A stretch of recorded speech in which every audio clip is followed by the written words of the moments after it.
The guards remained outside her door that night. At midnight, 3 knocks sounded anyway, the third softer than the first. Isolde approached. "Show me the ring." A hand slid beneath the door. The signet bore the mark she'd scratched the previous night, 3 short strokes beneath the inner edge. Correct.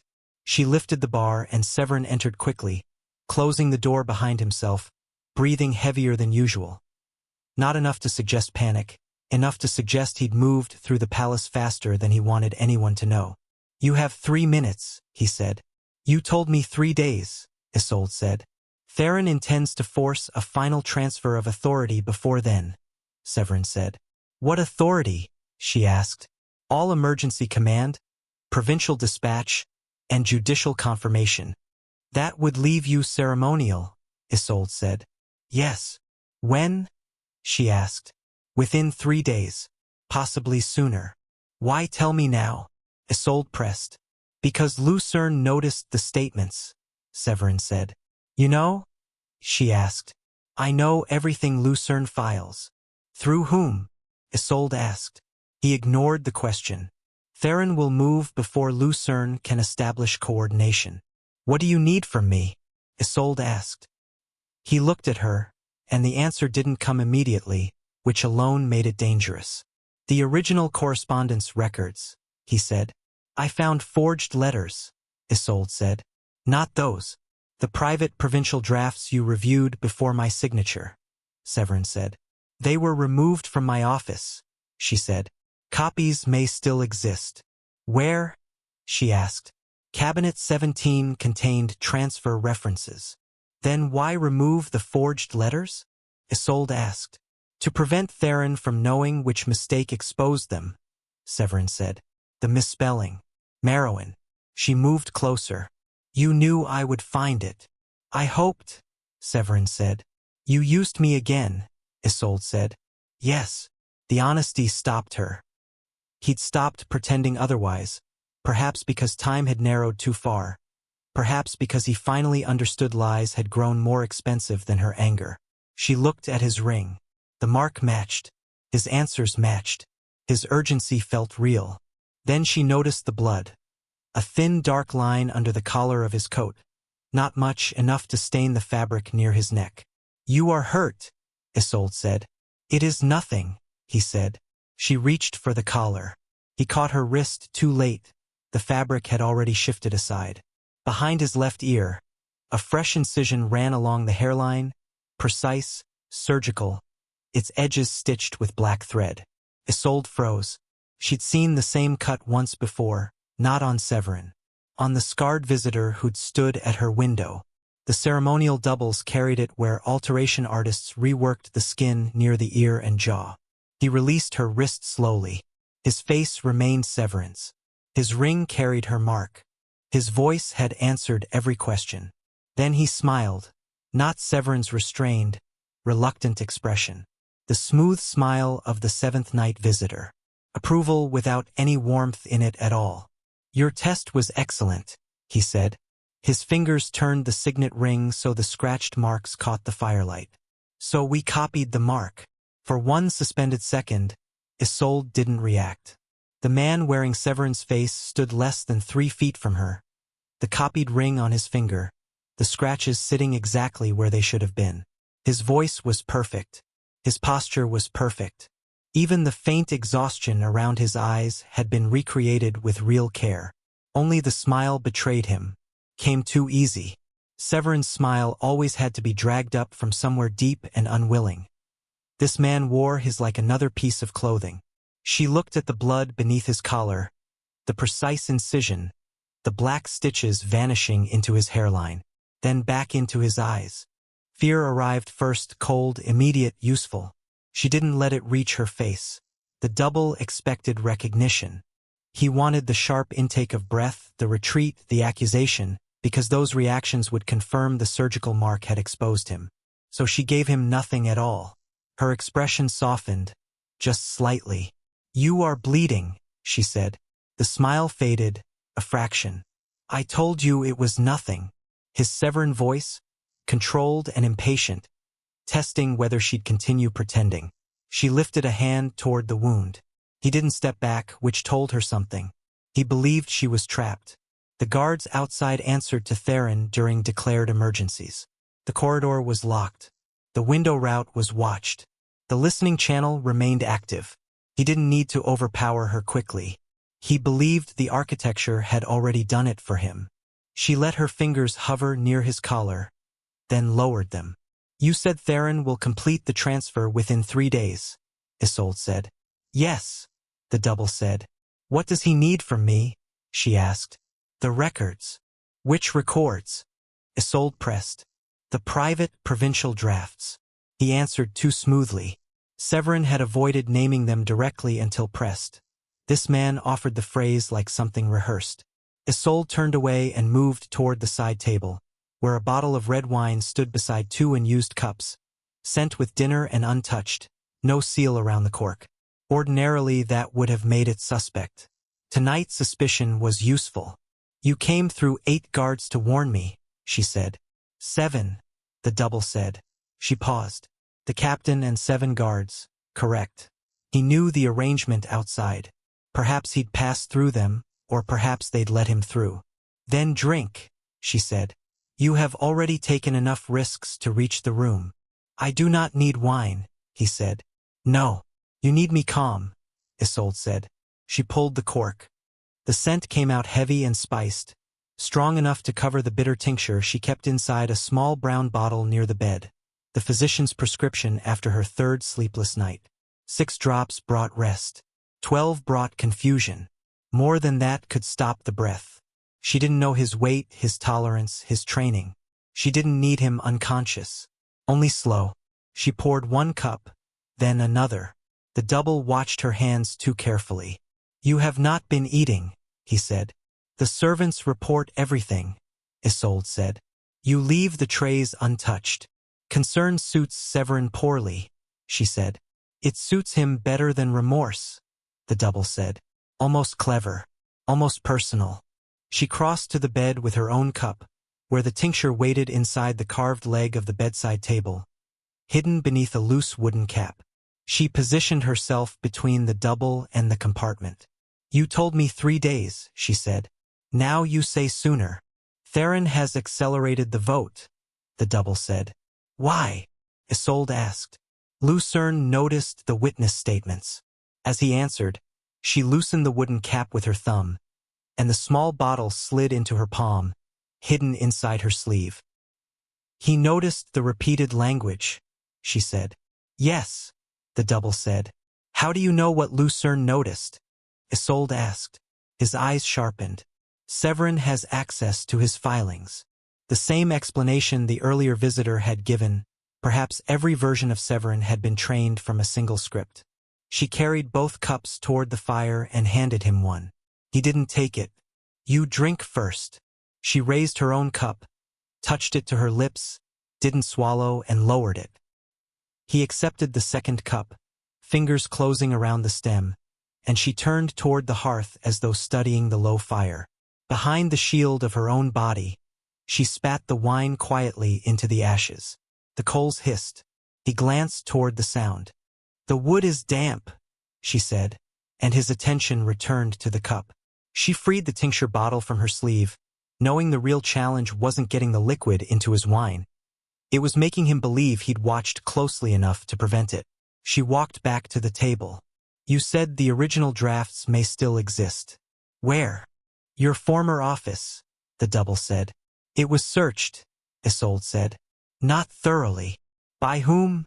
she asked. "Theron's clerks." "Then why would they leave the documents?"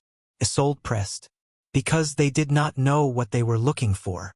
She set her cup down and lifted the wine bottle as though to refill it, and when she passed beside him, she stumbled. Not dramatically, her slipper catching the rug's edge, and the bottle tilted, splashing wine across the back of her hand and onto the floor near his boots.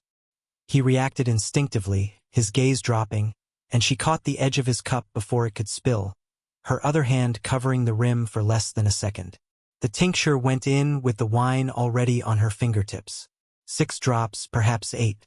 Not enough. She straightened. "I am sorry." He looked at her, the performance of weakness insulting him more than resistance would have. "You are tired," the double said. "Yes," Isolde said. "Then stop making this difficult," he said. The phrasing sounded like Severin. The contempt didn't. She picked up her own cup. "To making it less difficult." She drank, this time swallowing a small amount. He raised his cup and watched her over the rim before taking a long mouthful. She looked away to hide her relief. The tincture wouldn't act immediately. She needed him comfortable. Talking. Still drinking. "You said there are 3 days," she said. "Tell me everything." He moved toward the fire, and the posture was Severin's exactly. One shoulder lower than the other with fatigue, weight balanced on the right foot. The cup held loosely as though beneath his attention. The imitation had needed study, not casual observation across a crowded room.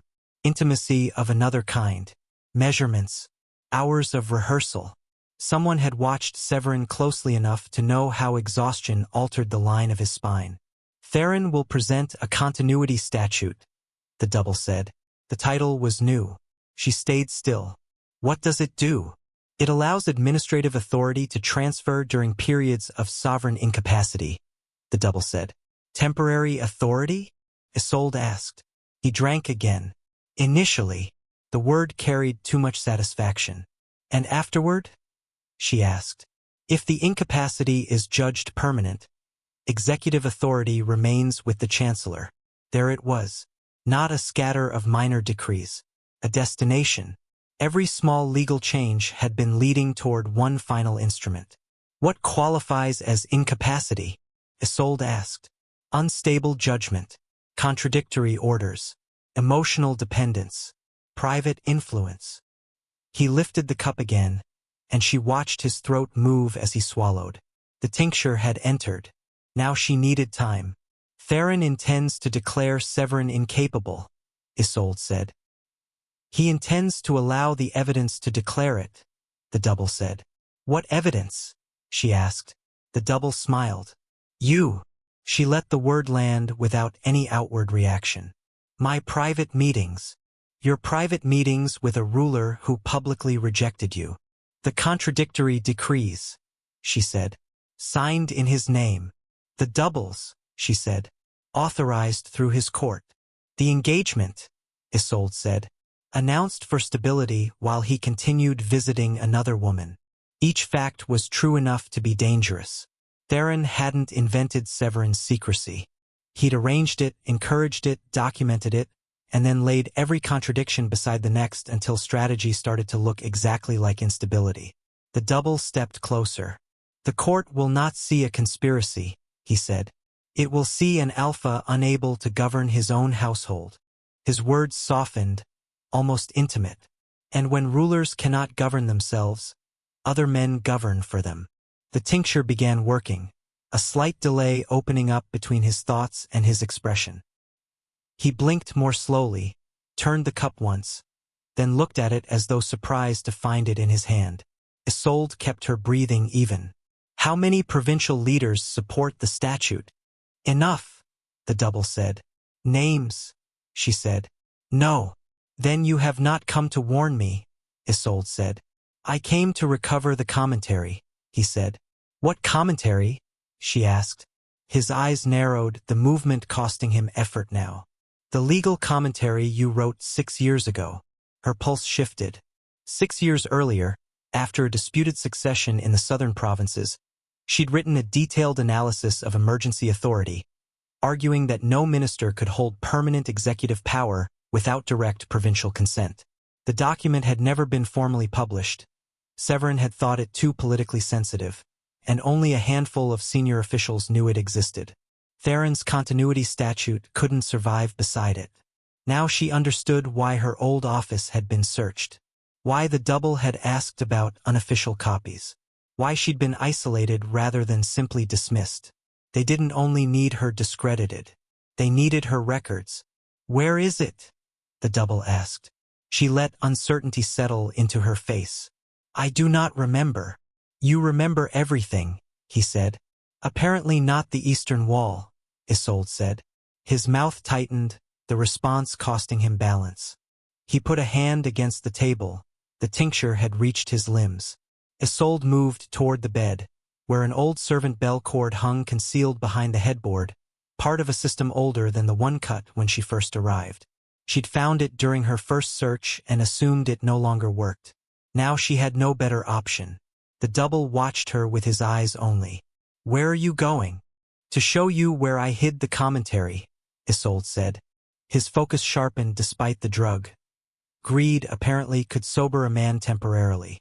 She reached behind the bed and closed her fingers around the cord. She pulled once. Nothing happened. He smiled. "You think I did not inspect the room?" She pulled again, harder, and this time the cord gave more. Something scraped inside the wall. He set his cup down. "Step away." His words had begun to blur. She pulled a third time, and a distant metallic clang sounded beneath the floor. Not in the servants' hall, inside the wall itself. He crossed the room too quickly for a man already disoriented and caught her by the wrist, dragging her away from the bed. Pain shot through her arm. His face came close to hers, and the eyes were no longer controlled. "You should not have done that," the double said. "No," she said. "You should not have drunk the wine." His grip tightened, then his knees weakened only slightly. "Enough." She twisted her wrist against the gap between his thumb and forefinger, and the grip broke. She stepped backward. He reached for her again, but his hand missed her shoulder and struck the bedpost. His expression changed, confusion first, then fury. "What did you use?" the double demanded. "Something intended to help me sleep," Isolde said. "How much?" he asked. "I stopped counting after you lied." He lunged. The room tilted beneath him, his shoulder striking the wall. The precise imitation of Severin collapsed with his balance. His posture broke.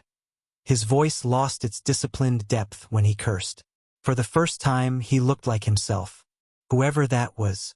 A section of wall behind the bed moved inward. No hinge had ever shown, no visible seam a moment before. A narrow passage opened into darkness, and Mistress Arian stood inside it holding a shuttered lamp. "Move," she said. Isolde didn't question how Arian knew. She stepped toward the passage. The double pushed off the wall, pupils widened, hand going beneath his coat. A weapon, and Arian threw the lamp's shutter fully open.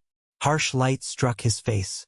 He recoiled, not from brightness, from recognition. "You," he said. Arian's expression didn't change.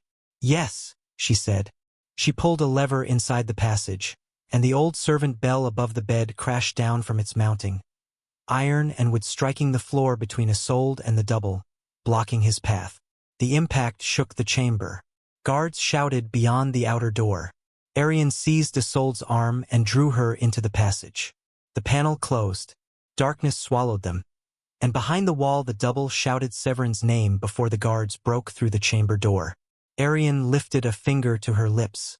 The passage was narrow enough that their shoulders nearly touched both walls. Dust coating the stones.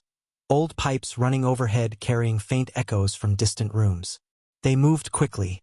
Not toward the lower servants' hall, but down, a steep staircase curving beneath Briar House.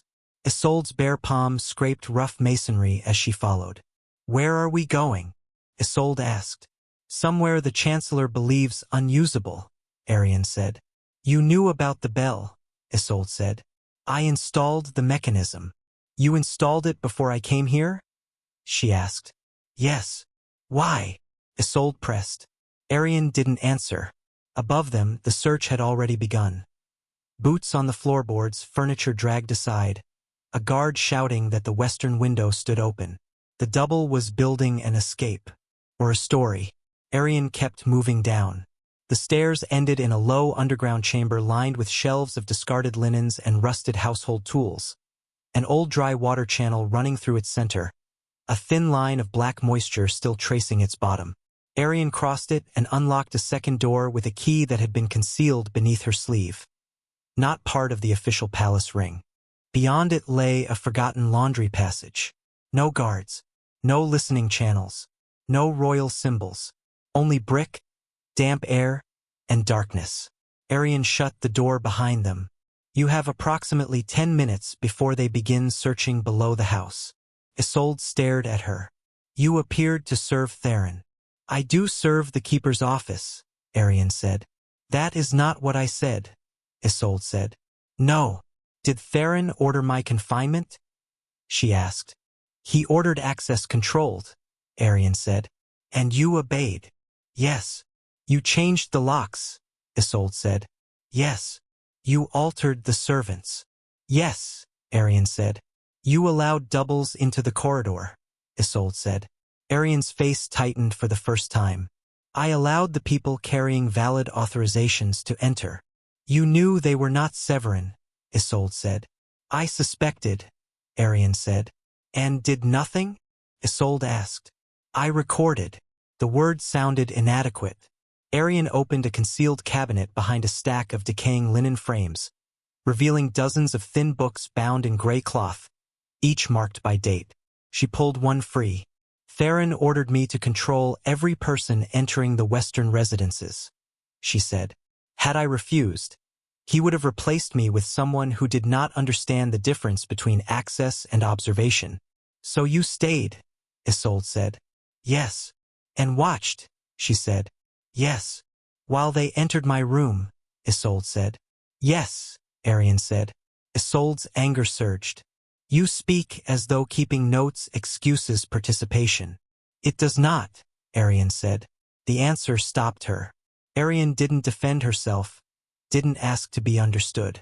She set the ledger on an old pressing table. I could prevent some entries, not all. Every refusal increased scrutiny. Every altered schedule required a reason. I chose which doors to delay, which servants to replace, which corridors to leave unwatched for 90 seconds. The watch change, Isolde said. Yes. You gave Severin the midnight opening, she said. I gave him the first one, Arian said. The distinction mattered. Isolde stepped closer. You knew he was coming. I knew someone carrying his private authorization would enter, Arian said. And afterward? Isolde asked. The same authorization appeared again. Copied, Isolde said. Yes. Arian opened the ledger. Each page held careful columns. Date, hour, entrance, exit, authorization, clothing, visible injury, direction of travel. The detail went far past anything an ordinary household record would need. She hadn't merely noted names. She had documented bodies. Isolde ran a finger down the entries. Final bell, western arch, His Sovereign Grace, black formal coat, signet ring visible, entered by main door, first night. Below it, another line, 12 minutes after final bell. Unidentified authorized mail. Garden route, no cloak, left hand concealed. Exited through northern drainage wall. You recorded both, Isolde said. Yes, Arian said. Why did no one see this? Isolde asked. The official ledger contains only approved movements. This is mine. Where are the originals? She asked. In Theron's office. Altered? Isolde asked. Curated. Arian turned several pages. The pattern repeated. On nights Isolde had recorded inconsistencies, the ledger showed different entry routes, different clothing, different exits. Sometimes Severin's official schedule placed him somewhere else entirely. A diplomatic supper, a private council, under guard inside the eastern residence. The access record didn't just suggest impersonation. It proved that several midnight visitors could never have been Severin at all. Relief moved through Isolde, sharp and brief. She hadn't imagined it. Her memory hadn't failed her. And then the relief curdled into anger. Arian had known enough to preserve evidence, and hadn't found, or hadn't wanted to find, the courage to stop the violation itself. You could have shown me, Isolde said. And what would you have done? Arian asked. Prepared. You would have confronted Severin, Arian said. Yes. And the listening channel would have carried every word, Arian said. I found the channel, Isolde said. After 6 nights, Arian said. Factual, not cruel. Still struck. Arian closed the ledger. Theron believed isolation would make you emotional, unreliable, eager to interpret every midnight visit as proof Severin still loved you. Isolde's face hardened. He was not entirely wrong. No, Arian didn't soften that either. The conspiracy did not require you foolish, she went on. Only wounded. That was the slow poison. Not one lie, a sequence of truths placed in the wrong order. Severin did visit. Callista did stand beside him. The decrees did carry his signature. Isolde did still care. The room was monitored. The doubles existed. Each fact weakened the next until certainty became impossible to hold on to. What is the continuity statute? Isolde asked. Arian glanced toward the passage. We should not discuss it here. Then where? A voice answered out of the darkness. Somewhere with worse furniture and better locks. Magistrate Lucerne stepped into the lamplight, a leather case under one arm, his expression suggesting that secret underground meetings personally inconvenienced him. Behind him came Callista, Evander, and Severin. The real one, or another version. Isolde's attention went straight to his left ear, no incision. His signet ring bore the mark she'd scratched. That proved nothing anymore. Severin saw where she was looking.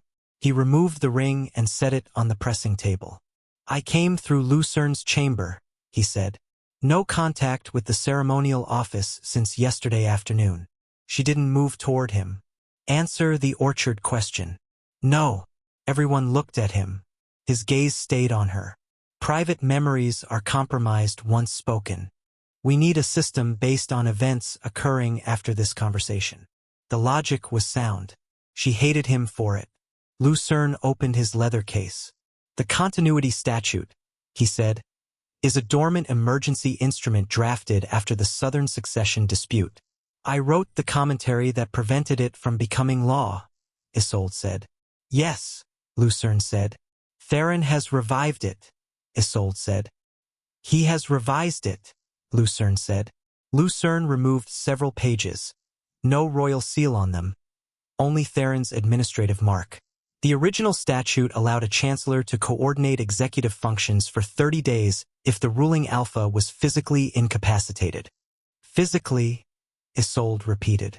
He nodded. The revised language replaces physical incapacity with governing incapacity.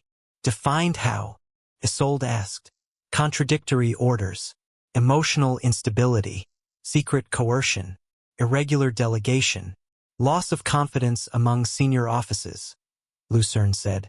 Every category had been manufactured around Severin, not fabricated out of nothing built. He'd issued contradictory decrees because his originals were altered. He'd secretly visited Isolde because he distrusted official security. He'd authorized doubles during prior threats.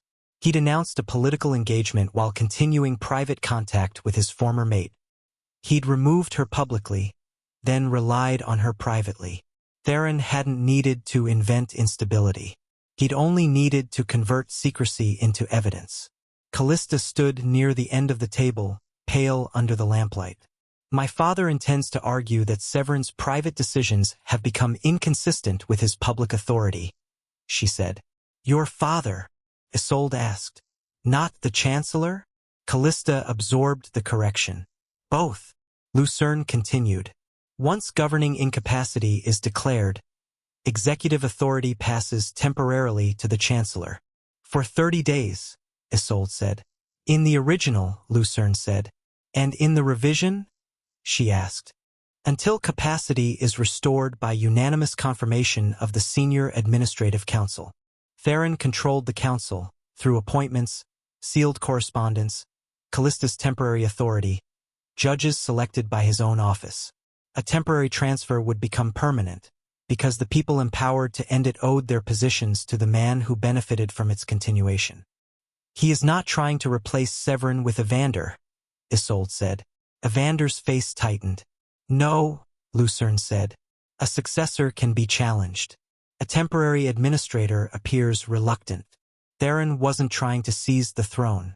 He was trying to preserve it, empty, ceremonial, and alpha visible enough to sign documents whose meaning was decided elsewhere. Severin stayed silent. Isolde looked at him. You knew this was the objective? I suspected a transfer instrument, Severin said. When? Isolde asked. Before your removal. The answer struck the room. Callista looked down. Evander avoided Severin's face. You suspected they intended to declare you incapable, Isolde said. And you continued creating evidence for them. I created contradictions they would accelerate around, Severin said. You gave them what they needed, Isolde said. I believed I could control the rate, he said. And could you? She asked. He didn't answer. Lucerne answered for him. No. The bluntness settled heavy over all of them. Isolde looked at the statute pages. Where does my commentary fit? Lucerne removed another document. A list of missing administrative materials.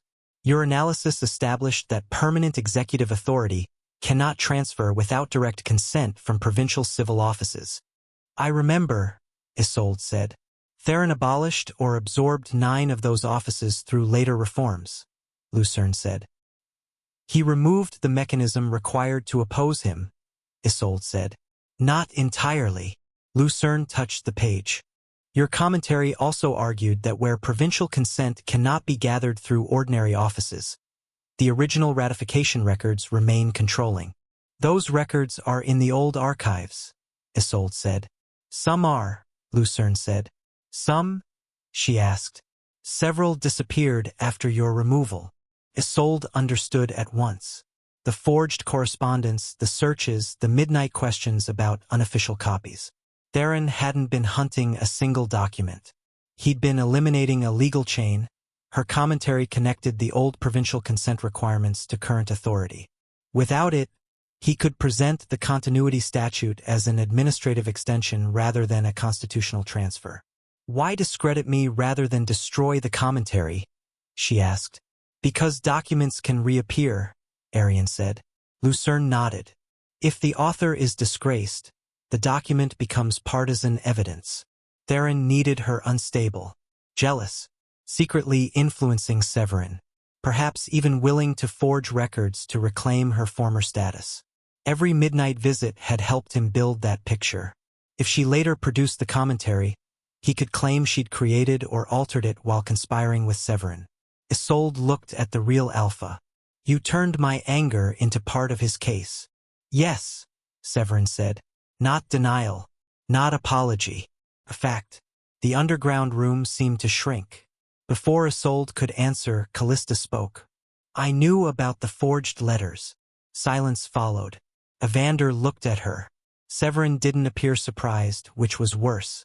Isolde turned slowly. How much did you know? Callista's hands were clasped so tightly her knuckles had gone white. I saw a provincial letter in my father's office before the engagement announcement. It carried Severin's private seal. And? Isolde asked. The wording was wrong, Callista said. Did you know it was forged? Isolde asked. I suspected. When did you become certain? She pressed. Callista's eyes filled with shame. Before the judicial decree. Isolde felt the answer as a physical blow. Before the regional judges were transferred. Before loyal officials were arrested. Before Briar House became a formal prison. You knew, Isolde said. Yes, Callista said.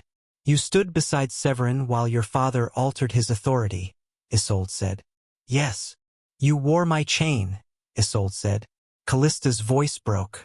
Yes. And said nothing, Isolde said. My father had the letters between Evander and me, Callista said.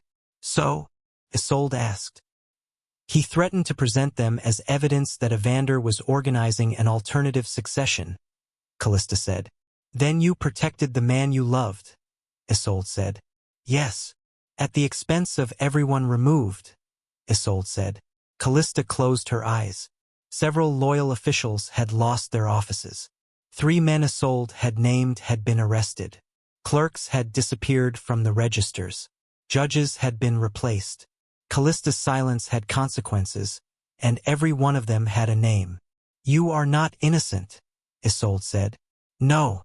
The answer came quietly, no defense attached. That made forgiveness harder, not easier. Guilt, honestly admitted, still left the damage sitting right where it was. Evander stepped forward. She did what I asked. Callista turned sharply. No. I told her to cooperate, Evander said. Do not try to carry this now because the room has become hostile, Callista said. I gave Theron the access, Evander said. We know, Isolde said. Evander looked at her. No. You know part. He moved to the table, and for once the charming carelessness had gone out of him. Without it, he resembled Severin more than his face ever managed. Not in features, in exhaustion. I believed Severin's authority should be reduced. Severin's gaze hardened, and Evander kept going before anyone could interrupt. I did not believe Theron should take permanent control. I believed a stronger council would prevent one man from ruling through personal instinct. You mean your brother, Isolde said. Yes, there it was. Not blackmail alone. Resentment. Years of standing behind Severin, useful but never serious. A half-brother trusted with ceremonies and correspondence and appearances but never with decisions. Evander hadn't simply fallen into a trap. Part of him had wanted the trap to work. At first, he said, I thought Theron's restructuring would force Severin to share authority. With you? Severin asked. Evander looked at him. With anyone? That is not an answer. With me, Evander admitted. The word cut clean. Callista stared at him. You never told me. I was ashamed. No. You were waiting to see whether it worked. He didn't deny it. He'd given Theron access to schedules and doubles believing a weakened crown might elevate him. Only when Theron began removing innocent officials had ambition curdled into fear. Only when the machine grew larger than the role he'd imagined for himself did he decide it was dangerous. You changed sides when the cost reached people you recognized, Isolde said. Yes. No one in the room stayed clean. Not Callista, not Evander, not Arian, not Severin. Perhaps not Isolde either. She had named 3 men to test a theory, and the conspiracy had survived because everyone kept accepting one small moral compromise and telling themselves it was temporary. Theron's slow poison hadn't only entered through villains. It had entered through frightened, ambitious, intelligent people who believed they could take one measured sip without becoming part of the cup. Severin put both hands on the pressing table. There is another authorization. Everyone turned. What authorization? Isolde asked. His face gave her the answer before his words did. One part of Theron's restructuring was mine. Lucern's expression darkened. Which part? The initial correspondence review. Isolde stared at him. You approved the Chancellor's seal on royal dispatch. Temporarily. The most dangerous word in the palace. Why? 3 provincial factions threatened to withdraw from the Winter Council. They argued my private office controlled too much communication. So you gave Theron oversight, Isolde said. For 60 days, Severin said. No expiration appears in the decree, Isolde said. It appeared in the version I signed. But the authorization itself was genuine, Isolde said. Yes. Theron hadn't built the entire trap from forgery. Severin had given him the foundation, a legitimate transfer, a temporary concession meant to calm hostile factions, and Theron had simply changed the language, expanded the scope, and used the genuine authorization to make every later alteration look routine. You believed reducing your authority would make you look reasonable, Isolde said. Yes, Severin said. You did not consult me, she said. No. You did not consult Lucerne, Isolde said. No. You decided alone that surrendering control of your correspondence was the best way to prove you were not controlling, she said. His jaw tightened. When you phrase it that way, there is no other honest way to phrase it. He looked at the statute pages. I underestimated Theron. No. You overestimated yourself, Isolde said. The sentence silenced the room. Severin's arrogance hadn't merely failed to stop the conspiracy, it had made the conspiracy possible. He'd believed he could permit one transfer and contain it, permit one false engagement and control its interpretation, permit her humiliation and repair it later, permit doubles and surveillance and altered schedules and political rumors while remaining the only person who understood the full board. He had mistaken secrecy for mastery. Isolde looked at Callista. The engagement. Callista's eyes went to Severin. He answered, It was intended to accelerate Theron's timetable, Severin said. So it was your idea, Isolde said. Partly. What does partly mean? She asked. Theron proposed a political union. I agreed to public consideration, Severin said. Knowing Callista loved Evander, Isolde said. Yes. Evander's face changed. You knew. I know what happens inside my own palace, Severin said. Isolde nearly laughed at the absurdity of it. No, she said. You know fragments and behave as though they form the whole. Severin ignored the interruption. Theron believed marriage would place his daughter beside the crown and give him permanent influence. I allowed him to believe I was considering it seriously. To make him move faster, Isolde said. Yes. And you never told me, she said. No. Because I might have refused to participate, Isolde said. Yes. The admission came quietly, his eyes on hers. Your anger needed to be genuine. The room disappeared, not physically, emotionally. The ledgers, the statute, the others, all of it receded behind one sentence. Your anger needed to be genuine. He hadn't merely accepted her pain as collateral. He'd used its authenticity. Every night beside untouched food, every moment watching Callista wear the chain, every whisper in the chapel, every private doubt about whether he'd stopped loving her, useful, convincing, strategically necessary. Her voice came out very calm. You needed me broken enough to deceive Theron. I needed your reaction beyond suspicion, Severin said. So you manufactured it, Isolde said. I allowed the court to interpret. No. She stepped closer. Do not hide inside passive language. You arranged the engagement. You removed me. You denied me the truth. You knew exactly what I would believe. He held her gaze. Yes. Did you come at midnight because you regretted it? Isolde asked. A pause. Partly. Did you come to protect me? Isolde asked. Partly, Severin said.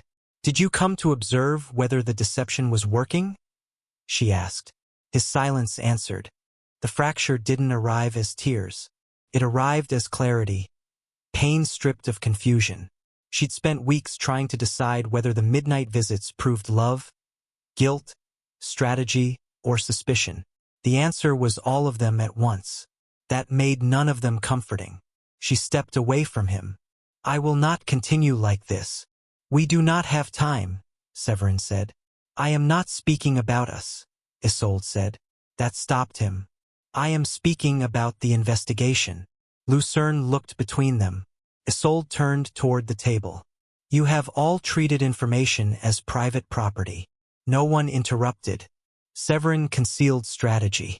Arian concealed access records. Callista concealed forgery. Evander concealed cooperation. Lucerne concealed his suspicions until procedure permitted him to speak. Lucerne frowned. I did not. You did, Isolde said. He closed his mouth. Theron succeeds because each of you believes your secret is the only necessary one. She placed both palms against the table. That ends now. Severin's expression hardened. You cannot simply assume control. I am not asking permission, Isolde said. The words changed the room. Not because she'd spoken loudly, but because she'd stopped waiting to be included. We do not attack Theron, she went on. We do not arrest him without proof. We do not confront him with accusations he can redirect toward a clerk. What do you propose? Lucerne asked.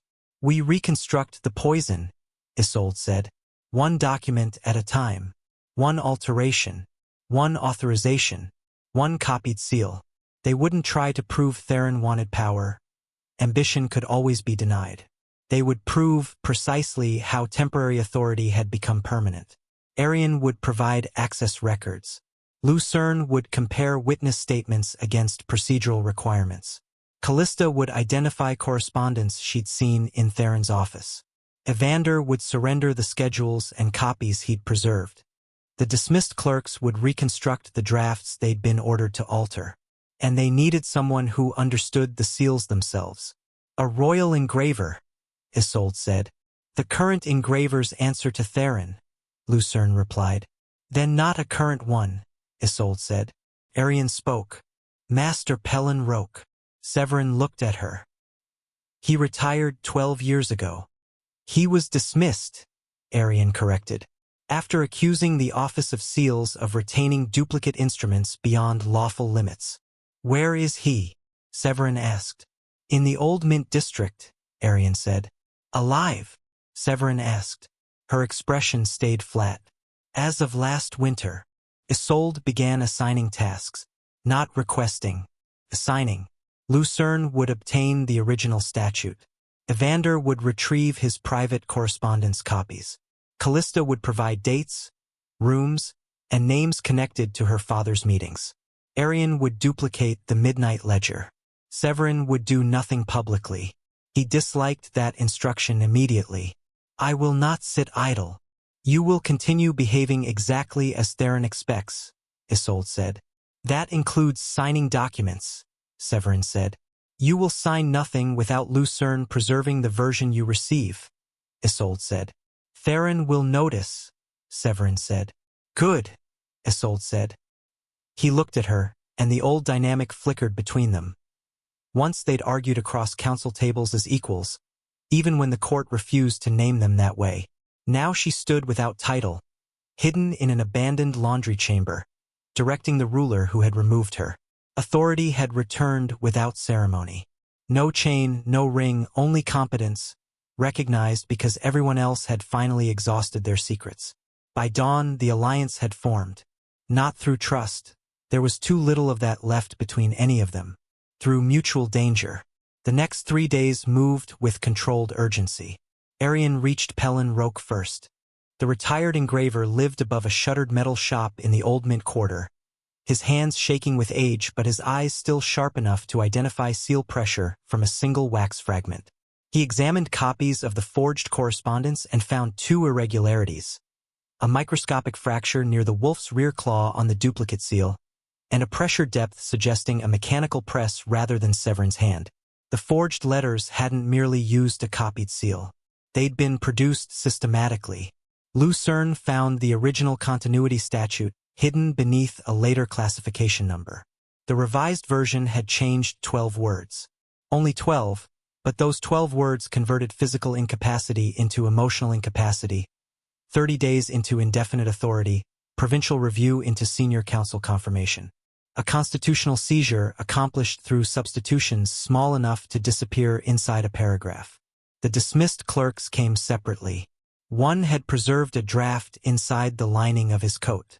Another remembered the order in which the clauses had changed. A third admitted he'd been paid to destroy a version that carried expiration dates.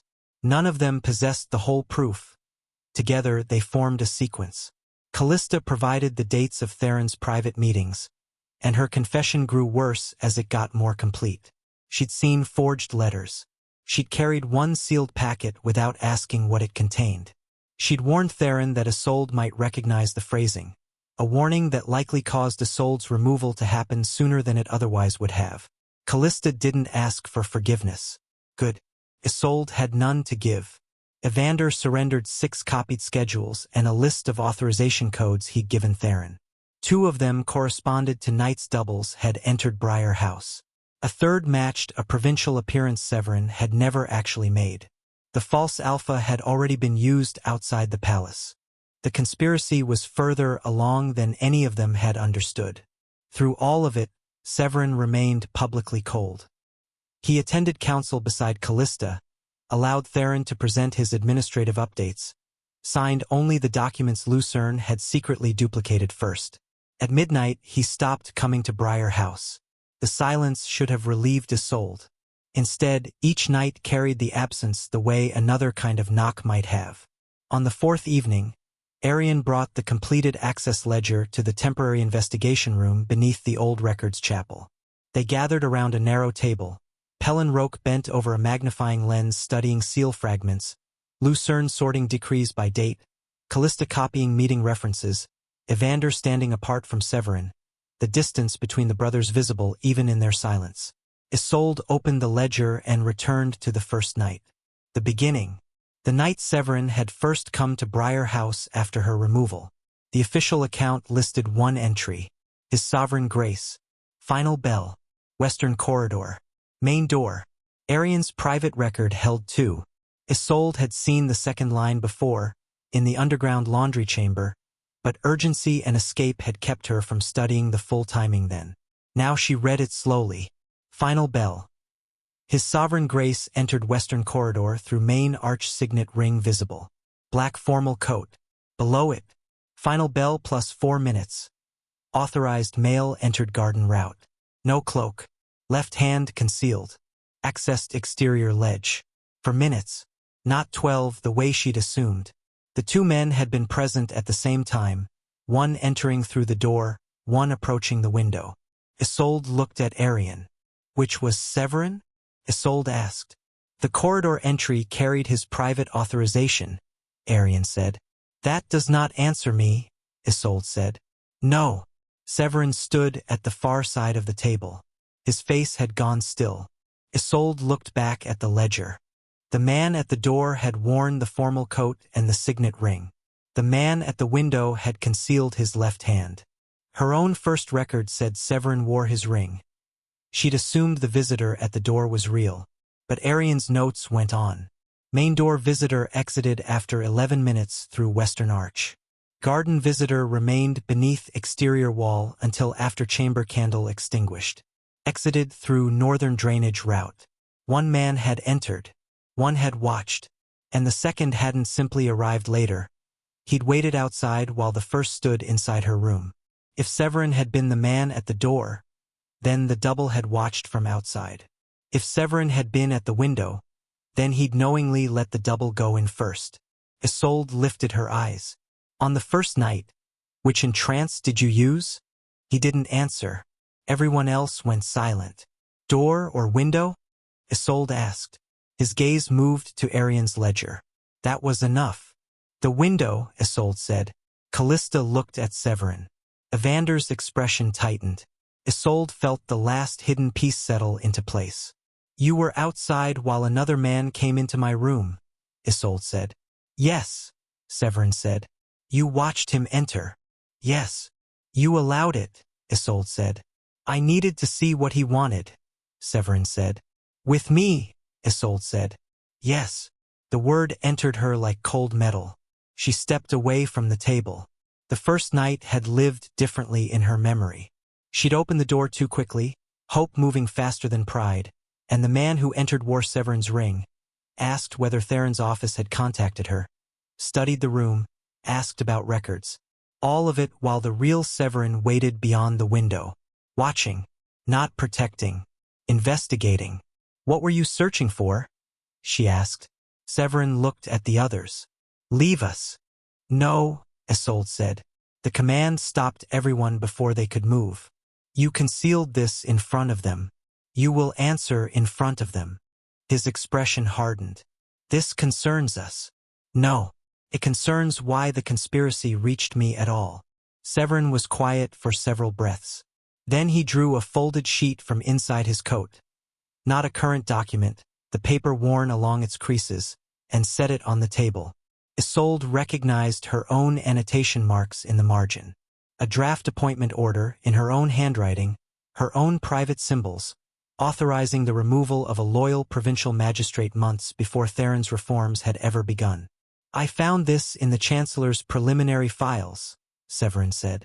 She picked it up. The annotations looked exactly like hers. She'd never reviewed the order. This is forged, Isolde said. I know that now, Severin said.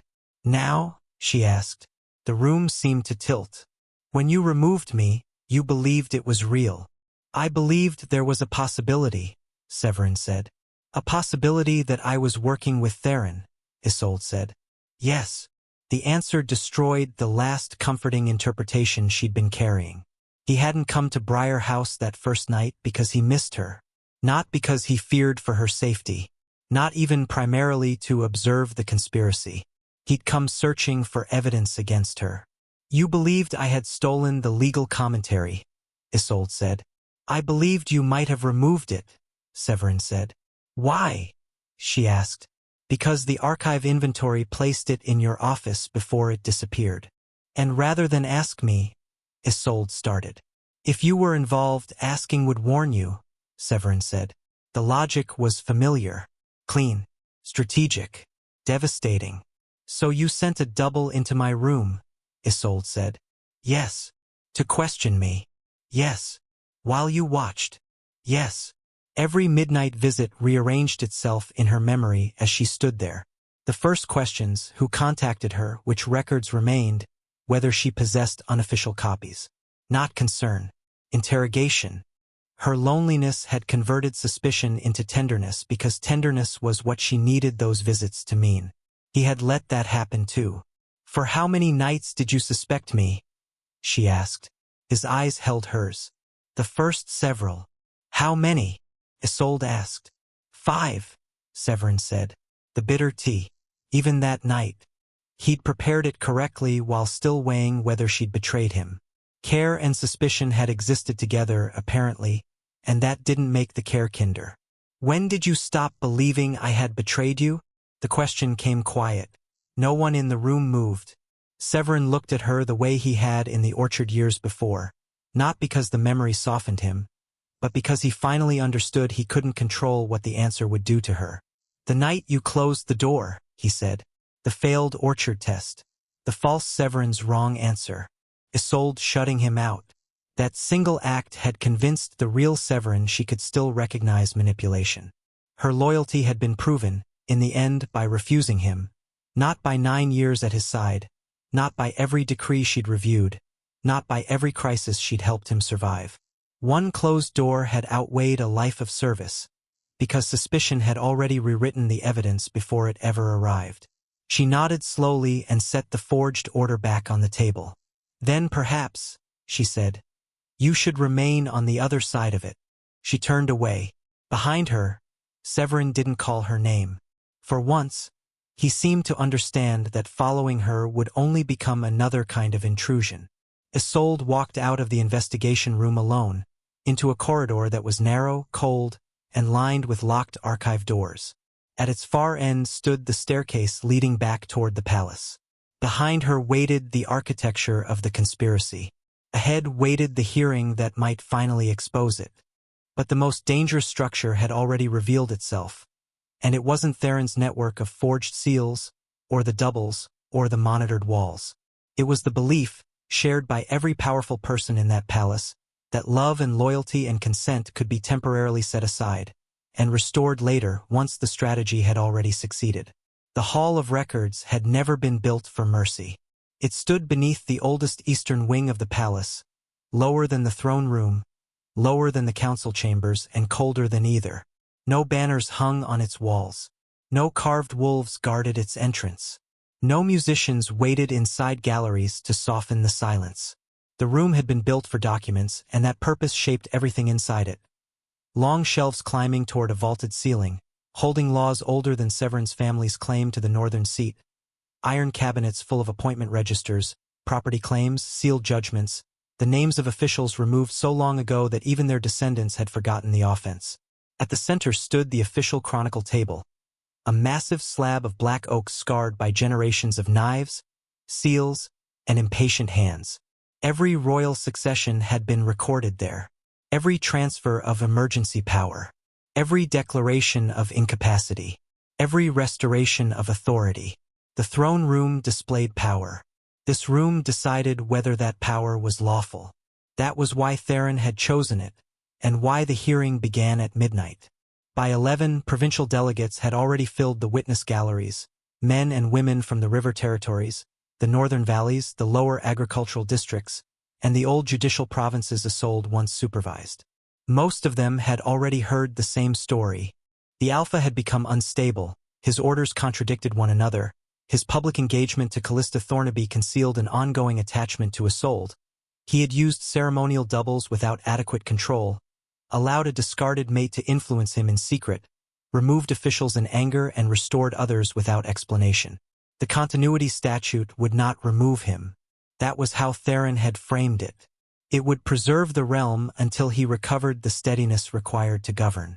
Temporary authority, administrative care, a reluctant intervention. The same words used for every dangerous transfer of power in the history of every court that had ever tried one. No one entered the hall believing they were watching a seizure. They believed they were preventing one. That was Theron's first victory. He had arranged the room so that resistance looked reckless before it ever spoke. The senior ministers occupied the front benches. Theron's appointees sat nearest the chronicle table. The dismissed clerks were nowhere to be seen. Arion stood beneath the western gallery among the keepers of palace access, severe in black, unreadable. Lucerne occupied a narrow legal desk near the original statutes. 6 sharpened quills laid in a perfect line beside 3 copies of procedural law, ordinary-looking preparation. Only Isolde knew he'd spent the previous night comparing the original continuity statute against Theron's revision, word by word. Callista sat at Theron's right, the silver ceremonial chain across her shoulders again, though this time she looked physically weighted down by it. Evander stood behind her among the household officers, formal gray instead of his usual embroidered coat. No laughter around him at all, no easy charm. A man waiting for his own confession to be used as a weapon. Severin's chair remained empty. That absence shaped the hall more than his presence would have. Delegates kept glancing toward it. Whispers said he'd refused to attend. Others said Theron had advised him to remain in his chambers. A few claimed the Alpha had spent the evening pacing alone, unable to decide whether to appear at all. Every version strengthened the case against him. At the final quarter before midnight, Theron entered wearing the Chancellor's full robes. Deep charcoal, silver edging, the broad seal of office fastened over his heart, older than he was, larger than Severin's private signet, made to leave a mark visible across an entire room. He didn't hurry. He moved with the grave patience of a man carrying a burden he wished he didn't have to carry, and the hall quieted around him as he set one leather case on the chronicle table and looked, for a long moment, at Severin's empty chair. Not too long.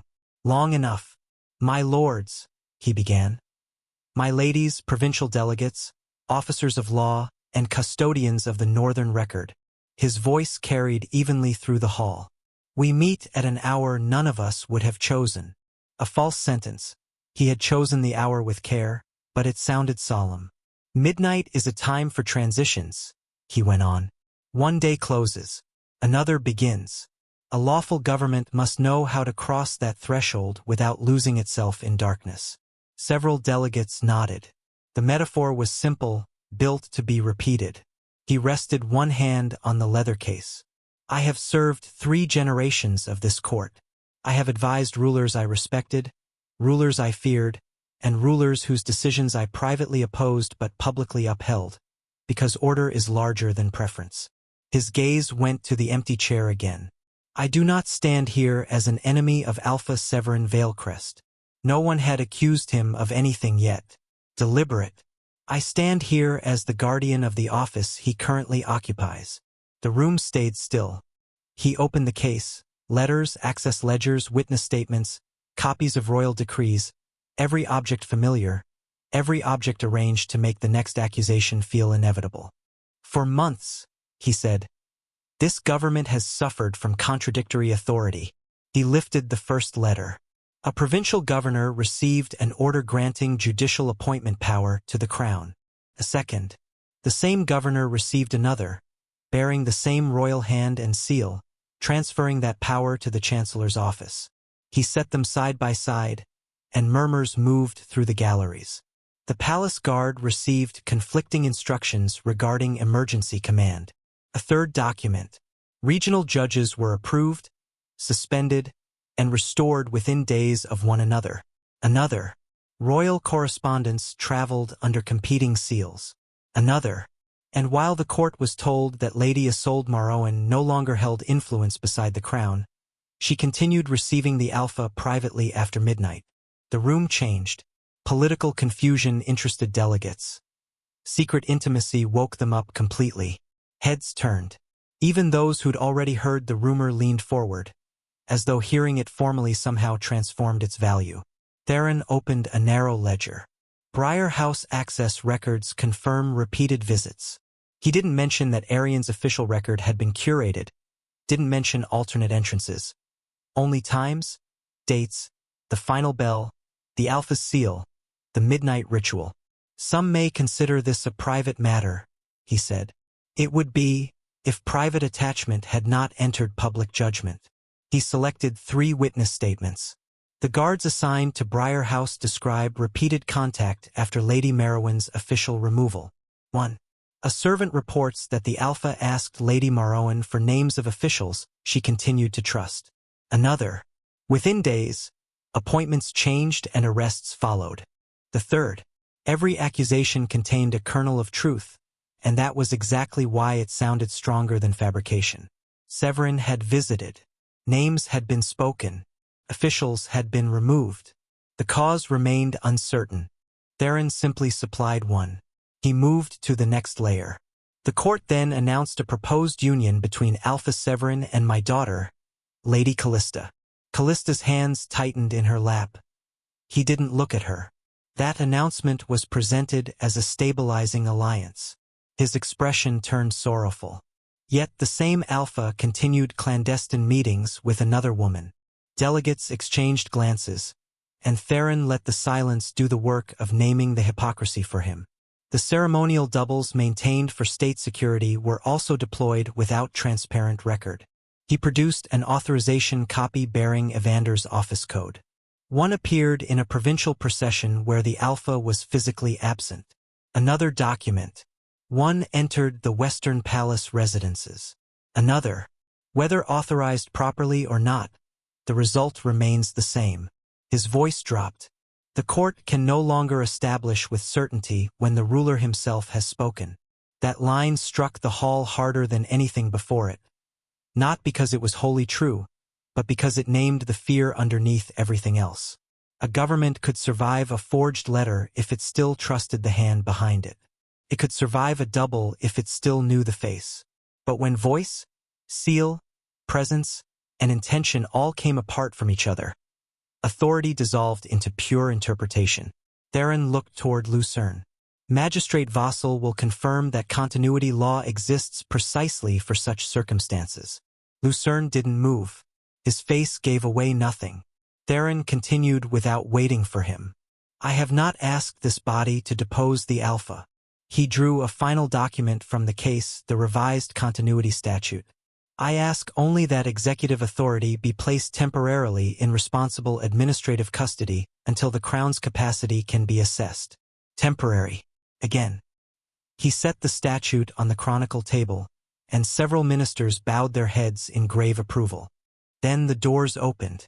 The sound traveled through the hall of records like a blade drawn slowly from its sheath. Every person turned. Severin entered alone. No guards, no ceremonial cloak, no silver wolf across his chest. Plain black, almost severe.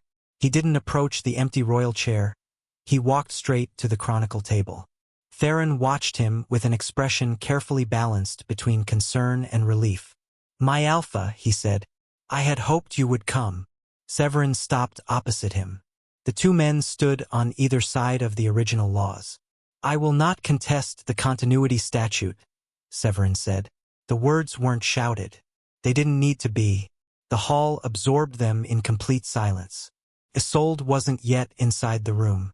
She heard the declaration from the antechamber beyond the eastern door, and for one moment thought she'd misheard entirely. Lucerne had told her Severin would force Theron to authenticate the statute. Surrender hadn't been part of the plan, she knew. Not this publicly. Not this completely. Through the narrow gap between the doors, she watched Theron's face. The smile came slowly, not broadly.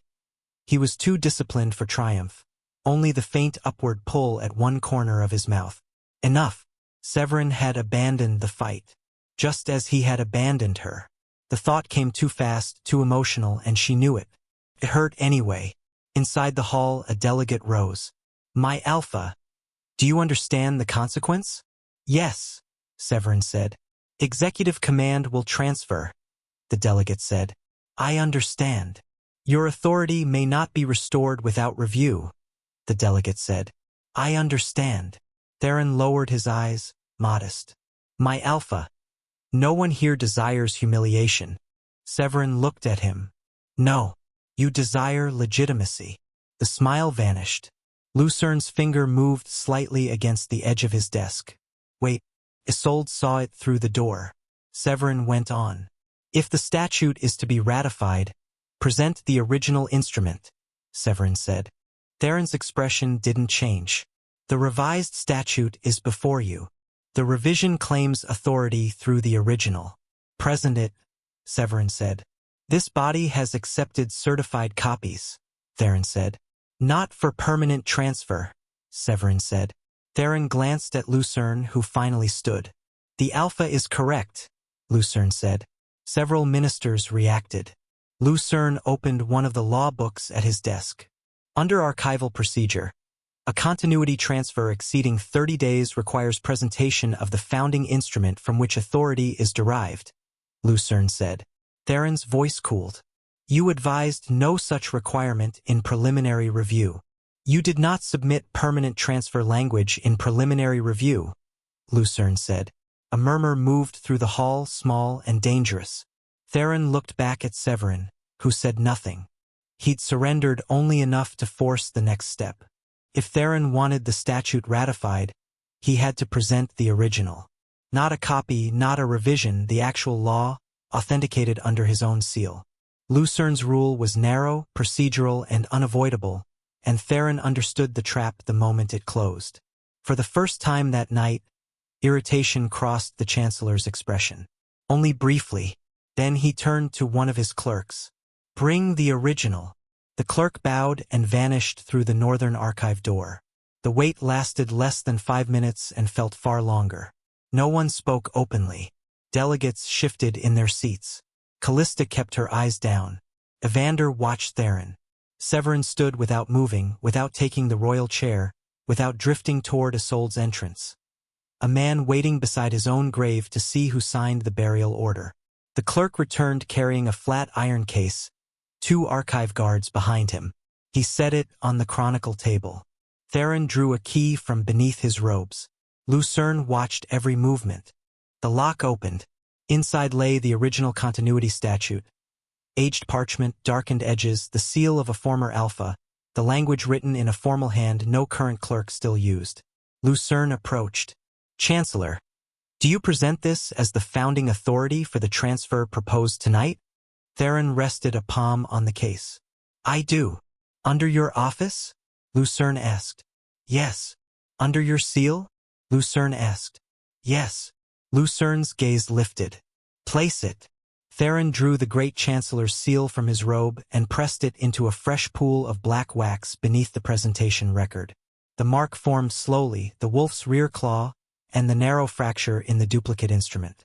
Pelin Roque, hidden among the dismissed administrative witnesses near the rear arch, leaned forward. The trap closed without a sound. Theron had authenticated the chain of authority. Not yet the forgery, but now the documents could be examined publicly, under his own authorship, in front of everyone in the hall. Lucerne stepped back. The record may proceed. The eastern doors opened fully. Isolde entered. No herald announced her name. No one needed to. She wore no royal color, no ceremonial chain, no silver ring. A plain dark blue gown, almost black beneath the cold record lamps, carefully fitted, without embroidery or insignia. She didn't look towards Severin. That was the first thing the hall noticed. She walked past the empty royal chair, past Callista, past the senior ministers, and stopped at the witnesses' table. Not beside the Alpha.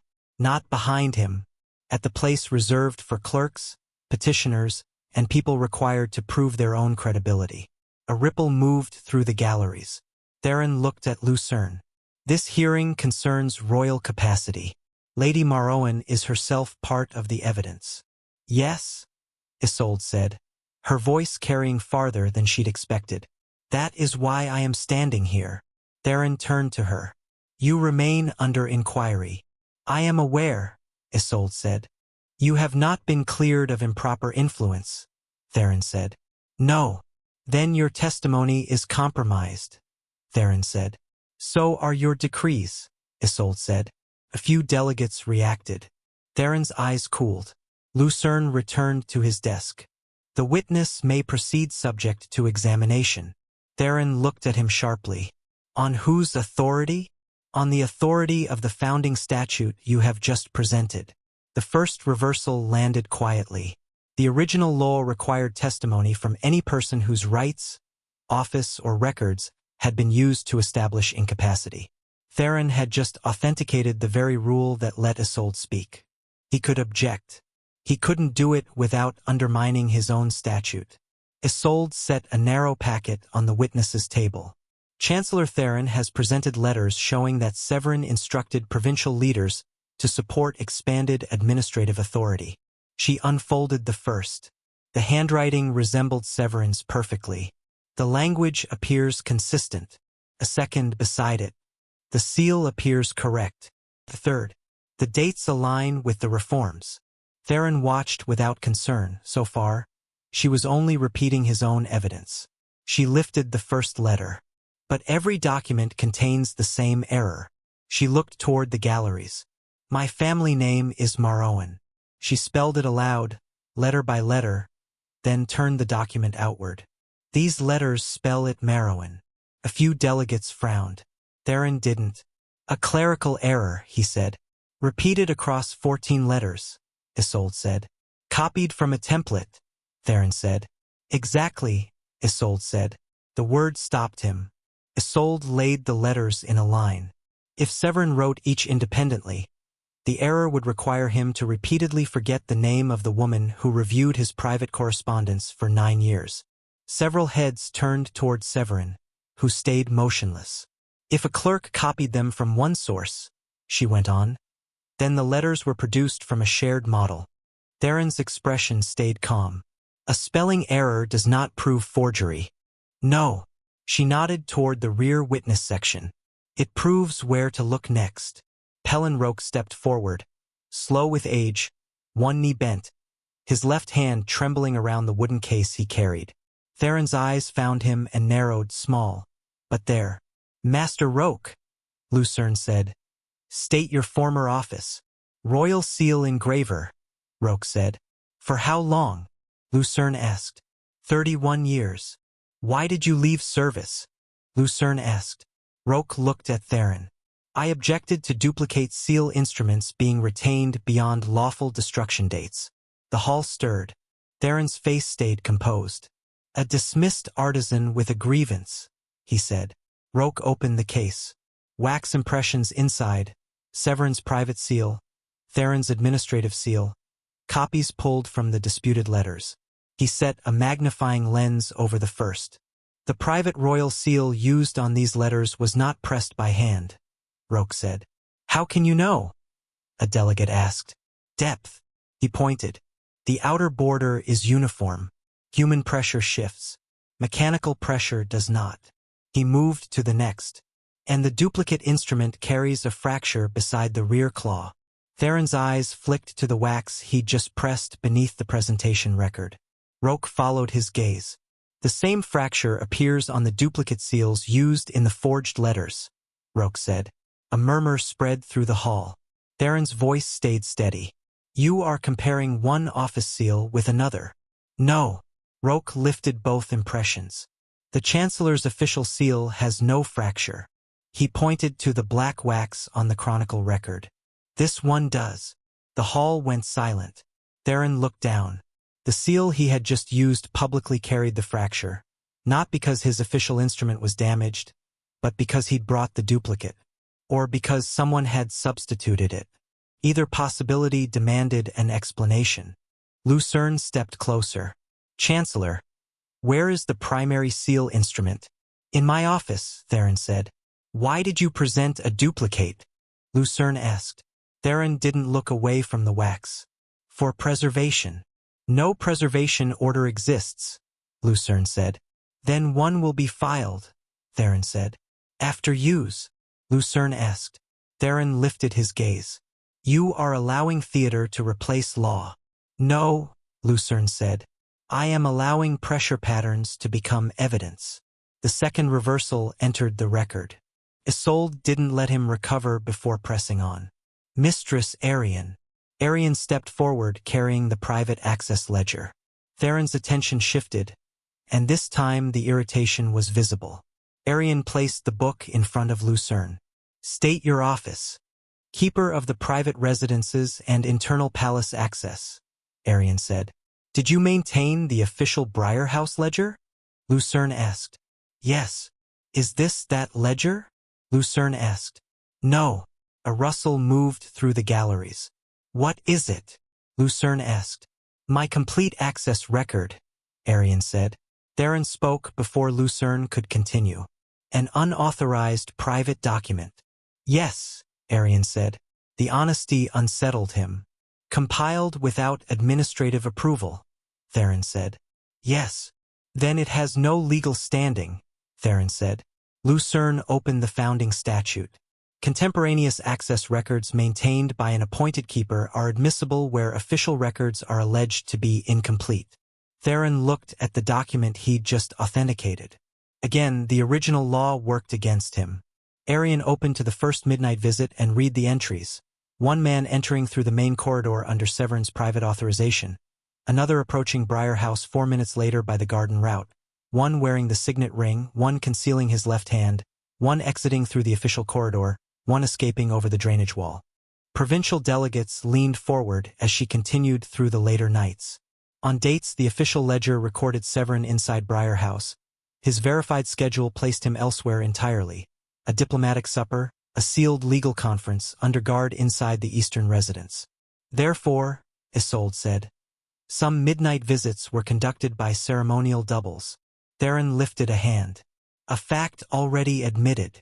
Not the authorization, Isolde said. Arian turned to a column of access codes. Several entries carry codes assigned through Lord Evander's ceremonial office. Every eye moved to Evander. He stood, pale. Others, Arian continued, carry emergency authorization from the Chancellor's administrative office. Theron's gaze hardened. Emergency codes circulate through multiple clerks. Not these, Arian said. These were issued from your private registry. Lucerne marked the page. Third evidence entered. Not rumor. Not memory. A written route connecting Theron's office to men wearing Severin's face. Theron drew a slow breath, unpanicked, adjusting. These records prove the palace employed defensive substitutions during a period of instability. Then why send them to Isolde? A provincial delegate asked. Theron looked at the gallery. To assess unlawful contact. The answer came fast, plausible, converting accusation into duty on the spot. If Lady Marowan continued influencing the crown, the government required evidence. Isolde looked at him. So you admit the doubles entered my residence? I admit that security assessments may have occurred, Theron said. Without legal authorization, Isolde said. Under emergency discretion, Theron said. An emergency you did not declare until afterward, Isolde said. Theron didn't answer. Lucerne opened the witness statements. Then let us examine how those assessments became testimony. He spread 6 pages across his desk, each given by a different guard or servant, different handwriting, different dates, different questioning officers. He read the repeated phrases aloud. Improper personal influence, clandestine midnight meetings, compromised royal judgment, and laid tracing sheets over the sentences. The clause order matched. The punctuation differed. The vocabulary didn't. These witnesses did not independently describe events, Lucerne said. They answered from a supplied formulation. Theron's senior clerk rose. Standardized legal language is common. After testimony, Lucerne replied. Not before it. He produced draft questioning forms recovered from Theron's legal office. The same phrases used as prompts, not conclusions. The witnesses had been guided toward the accusation before they ever gave it. The fourth layer settled into place. Theron no longer looked merely inconvenienced. He looked attentive, alert in the particular way a man looks when a game finally becomes worthy of him. Isolde turned toward the dismissed clerks. 3 stepped forward, Davian Cress, then Master Joran's former assistant, then a woman named Sarah Vale, 16 years spent copying emergency decrees before her dismissal for administrative resistance. They carried drafts, fragments, margins, cancelled clauses, the kind of evidence courts usually ignored because no single page looked decisive on its own.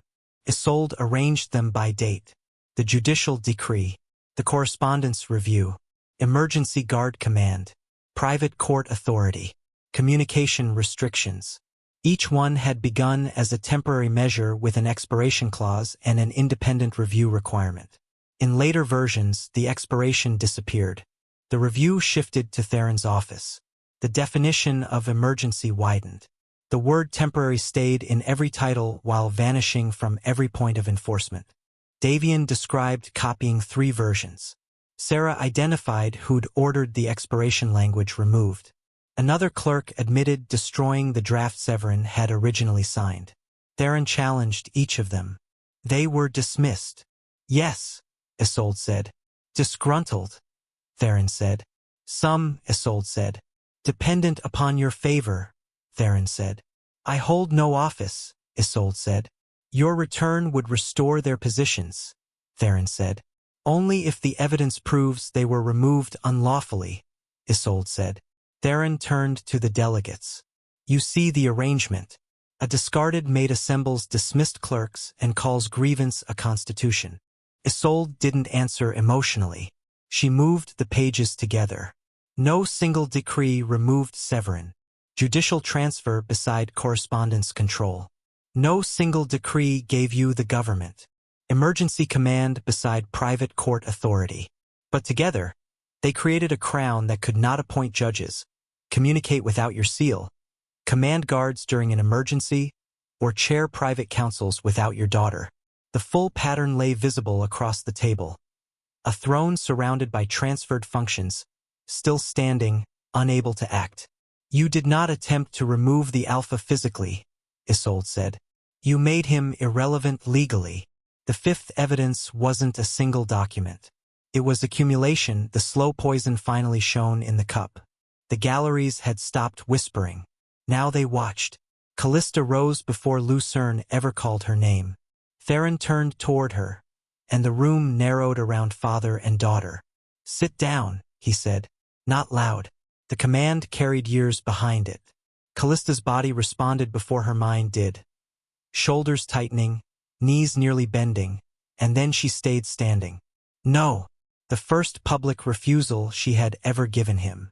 The word changed her face, not into courage exactly, but into someone discovering it. She removed the silver ceremonial chain from her shoulders. The links made a soft metallic sound as she set them on the table.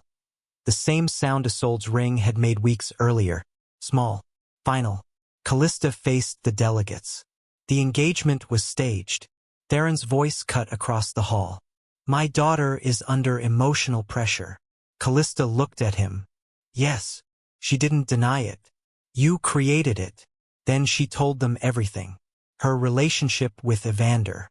The letters Theron had discovered. The threat to accuse Evander of organizing a rival succession. The arrangement requiring her to stand beside Severin. The chain. The rehearsed appearances. The private instructions. She admitted she'd seen a forged letter before the engagement announcement. She admitted she'd said nothing. A woman in the gallery whispered that Callista had protected her lover. Another answered that she'd helped remove judges. Both were true. I am not innocent, Callista said, voice shaking. I carried one sealed packet from my father's office to the correspondence wing. I did not ask what it contained. Later, I saw the same seal on an order removing Magistrate Bellin. She looked toward one of the dismissed officials. He lost his position because I preferred not to know. Theron's face had hardened completely. You are confused. No, Callista said. You have been manipulated by Lord Evander, Theron said. No. By Lady Isolde, Theron said. No. Then by guilt, Theron said. Callista swallowed. Yes. The answer stopped him. Guilt is not confusion, she said. It is recognition delayed. The 6th evidence wasn't documentary. It was motive admitted by a participant. The false romance hadn't stabilized the realm. It had disguised coercion. Evander stepped forward next without waiting for permission. Theron looked at him with open contempt. The ambitious brother, he said. At last. Evander's mouth tightened. You gave me access because I was ambitious. You requested influence, Theron said. I did, Evander said. Severin watched him. The brothers hadn't spoken since the underground meeting. Evander didn't avoid his gaze. I believed Severin held too much authority, he said. I believed a stronger council would force him to share power. With whom? A delegate asked. With me. The admission moved through the room. He kept going. I gave Chancellor Theron processional schedules, emergency routes, and ceremonial access codes. Callista closed her eyes. Theron didn't. He told me the doubles would be used to confuse hostile observers during diplomatic movement. Did you believe him? Lucerne asked. At first, Evander said. And later, Lucerne asked. I understood he was using them inside the palace. When? Lucerne asked. After the second Briar House entry. Did you stop him? Lucerne asked. No. Why? Lucerne asked. Because he held the letters between Callista and me, Evander said. Lucerne's voice stayed flat. So you continued? Yes, Evander said. Evander drew a folded speech from inside his coat. This was delivered to my office 6 days before the inquiry began. He said it on the chronicle table. Theron's attention shifted. For the first time all night, something close to alarm crossed his face. Lucerne opened the speech, an announcement prepared in Evander's formal ceremonial language, declaring that Severin's incapacity had been found permanent, praising Theron's reluctant assumption of executive responsibility, instructing provincial leaders to recognize the transfer immediately. The date field remained blank. The conclusion had been written before the evidence was heard, before Lucerne examined a single statement, before this hearing began. Before Theron ever claimed he sought only temporary stability. Evander looked at the delegates. He ordered me to prepare this before Lady Isolde was formally charged. The seventh evidence exposed intention, not a law, an outcome prepared in advance. The hall changed again. Several delegates rose from Theron's supporting benches and moved toward the neutral section, not abandoning him outright, only opening distance. That was how powerful men began to fall. Not with accusations, with space opening around them. Theron watched the movement, then smiled. No warmth in it this time, no modesty, only intelligence. He rested both hands on the chronicle table. Well done, he said. The room stilled. He looked at Isolde. You have assembled a compelling performance. Lucerne started to speak. Theron lifted one finger. No, magistrate. Allow her the full victory she believes she has earned. He turned to the delegates. Yes, doubles entered Briar House. He didn't deny it.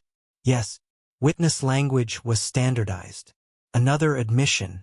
Yes, temporary clauses changed. Another. Each surrender drained the satisfaction out of accusing him. Theron wasn't retreating. He was changing the battlefield. But ask yourselves why any of this succeeded. His gaze moved to Severin. Because the Alpha trusted no one. Severin didn't react. Theron began slowly. He suspected his chancellor. A step around the table. He suspected his brother. Another. He suspected the woman who served beside him for 9 years. The words found Isolde. He removed her publicly without explanation. Used her anger as camouflage, allowed doubles to enter her residence, monitored her private rooms, continued visiting in secret while announcing another engagement. He looked at Callista. He used my daughter's fear, at Evander, his brother's resentment, at Arian, his keeper's obedience, back at Severin. And now he presents himself as the victim of the very secrecy he created. A dangerous silence followed because he was right. Not completely. Enough. He'd found the fracture inside their own evidence. His guilt didn't erase Severin's. Theron turned back to the delegates. A ruler who governs through concealed tests creates a government in which no one knows when they are being trusted and when they are being used. He gestured toward the forged letters. Yes, documents were altered. The access ledger. Yes, substitutions occurred. The contradictory decrees. But Alpha Severin supplied every condition required to make those acts believable. The galleries stayed silent. Several delegates looked at Severin differently now, not as a betrayed ruler, but as one who'd enabled the betrayal himself. Theron turned to Isolde. You know this better than anyone. His tone softened, which only made the question crueler. You were not merely deceived by me. A glance at Severin. You were deceived by him. Isolde's throat tightened. Theron kept going. He doubted your loyalty. He did, Isolde said. He sent a double into your room, Theron said. He did. He allowed your reputation to collapse, Theron said. He did. He used your authentic grief to strengthen his strategy, Theron said. He did, Isolde said. Each answer came from her, quiet, and no one had expected her to admit them so freely. Theron's eyes sharpened. Then tell this body. He stepped closer to the witnesses' table. After everything you have heard, do you truly believe he deserves to remain alpha? There it was. The emotional knife. Not whether Theron was guilty, whether exposing him required Isolde to defend Severin. The whole court leaned toward her. Say yes, and she excused the man who'd used her. Say no, and she handed Theron the incapacity judgment he needed. Two choices. Both served him. Isolde looked at Severin. He stood beside the chronicle table without reaching for her. No signal, no command. For once he'd left the answer entirely hers, and that didn't repair anything. It mattered anyway. She turned back to Theron. Your guilt does not make him innocent. The sentence landed clean. Theron's expression didn't change. Severin treated allies as pieces. She didn't soften it. He concealed information from the people most affected by his decisions. He allowed my public humiliation because he believed genuine anger would improve his deception. He suspected loyalty where he should have sought truth. She looked directly at him. He approved a temporary transfer of correspondence authority without adequate review. He believed he could control the rate at which power left his hands. A pause. He was arrogant. The word echoed. Then she turned back to Theron. But arrogance is not your innocence. The court stayed still. You did not merely exploit his mistakes. You manufactured evidence around them. She touched the forged letters. You copied his hand. The seal impressions. You duplicated his authority. The access ledger. You placed other men behind his face. The witness statements. You taught witnesses how to describe what they had not independently understood. The decrees. You removed every limit from temporary power. Then the prepared speech. And before this inquiry began, you wrote the ending. Theron's eyes narrowed. Isolde's voice dropped. I do not have to declare Severin blameless in order to declare you guilty. The false choice collapsed. The room felt it happen. Delegates who'd been waiting for romantic loyalty received legal distinction instead. A ruler could stay accountable without letting a conspirator seize power, and a woman could expose the man who'd used her while still refusing to hand a weapon to the man trying to exploit that pain. Theron looked at Lucerne. The magistrate marked the statement into the record. For the first time, Theron's calm strained only slightly. He still believed the statute could survive. Even if forgery had occurred, the present evidence of instability remained. Even if his methods were condemned, the transfer might still proceed under legal necessity. Isolde opened the final packet. The paper inside was older than the others, thicker, written in her own hand. Theron saw it and his face changed, not fear. Recognition. The original legal commentary. 6 years earlier, after the Southern Succession dispute, she'd written an analysis of permanent administrative authority. No minister could exercise executive power indefinitely without direct provincial consent. Severin had never published it. Theron had believed it missing or destroyed or hidden. She set it beside the continuity statute. This commentary was commissioned after the Southern crisis, she said. Lucerne lifted the founding statute. The original instrument references external constitutional interpretation where transfer exceeds 30 days. Theron's voice sharpened. That commentary was never ratified. No, Lucerne said. It was incorporated through the provincial settlement record. He opened another volume, a ratification ledger. The commentary's principles had been adopted indirectly through the settlement agreement, not as ceremonial opinion but as binding interpretation. Isolde read the relevant clause aloud. Permanent executive authority required consent from the provincial civil offices established under the old administrative compact. Those offices existed to prevent one central minister from converting emergency custody into permanent rule. Severin had spent months eliminating them, absorbing their duties, removing their judges, closing their correspondence offices, declaring them obsolete. He had destroyed every institution required to consent to his own transfer. The overreach was total. By removing the opposition, he'd removed the mechanism that could ever legally authorize him. A delegate stood. Then the continuity statute cannot be ratified. Not permanently, Lucerne said. Not temporarily beyond 30 days, Isolde added. And not through a council composed of officials appointed under the disputed reforms. Severin looked down at the commentary. The hall watched him. His plan had survived forged seals, doubles testimony, and betrayal. It collapsed against procedure he'd apparently considered too old to matter. He recovered fast. That document was stolen. The accusation came sharp. From where? Isolde asked. The Chancellor's restricted archive. A mistake. Perhaps his first unforced one all night. Lucerne's head lifted. Severin kept going. Lady Marouin had access through Callista's key. She entered restricted records. She has already admitted unlawful archive access. The argument sounded strong at first. If Isolde had stolen the commentary after her removal, its custody could be questioned. Its appearance might look like an attempt to restore herself. Lucerne opened Arian's movement ledger. Then we should examine how it reached Briar House. Severin went still. Lucerne turned several pages. Months earlier, before Isolde's formal removal, an order had transferred 3 legal manuscripts from the Eastern Archive to the Western Residence Inventory. Stated purpose: protective relocation during stone repairs. Receiving destination: Briar House. Authorization: Severin's signature. Not a clerk's. Not a copied seal.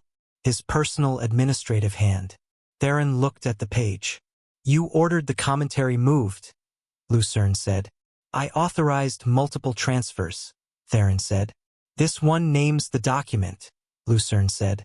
Lucerne read the title aloud. The hall listened. Severin had sent the commentary to Briar House himself. Why? Because if it later reappeared, Isolde could be accused of stealing or altering it. If it disappeared, the loss would fall on her isolated residence.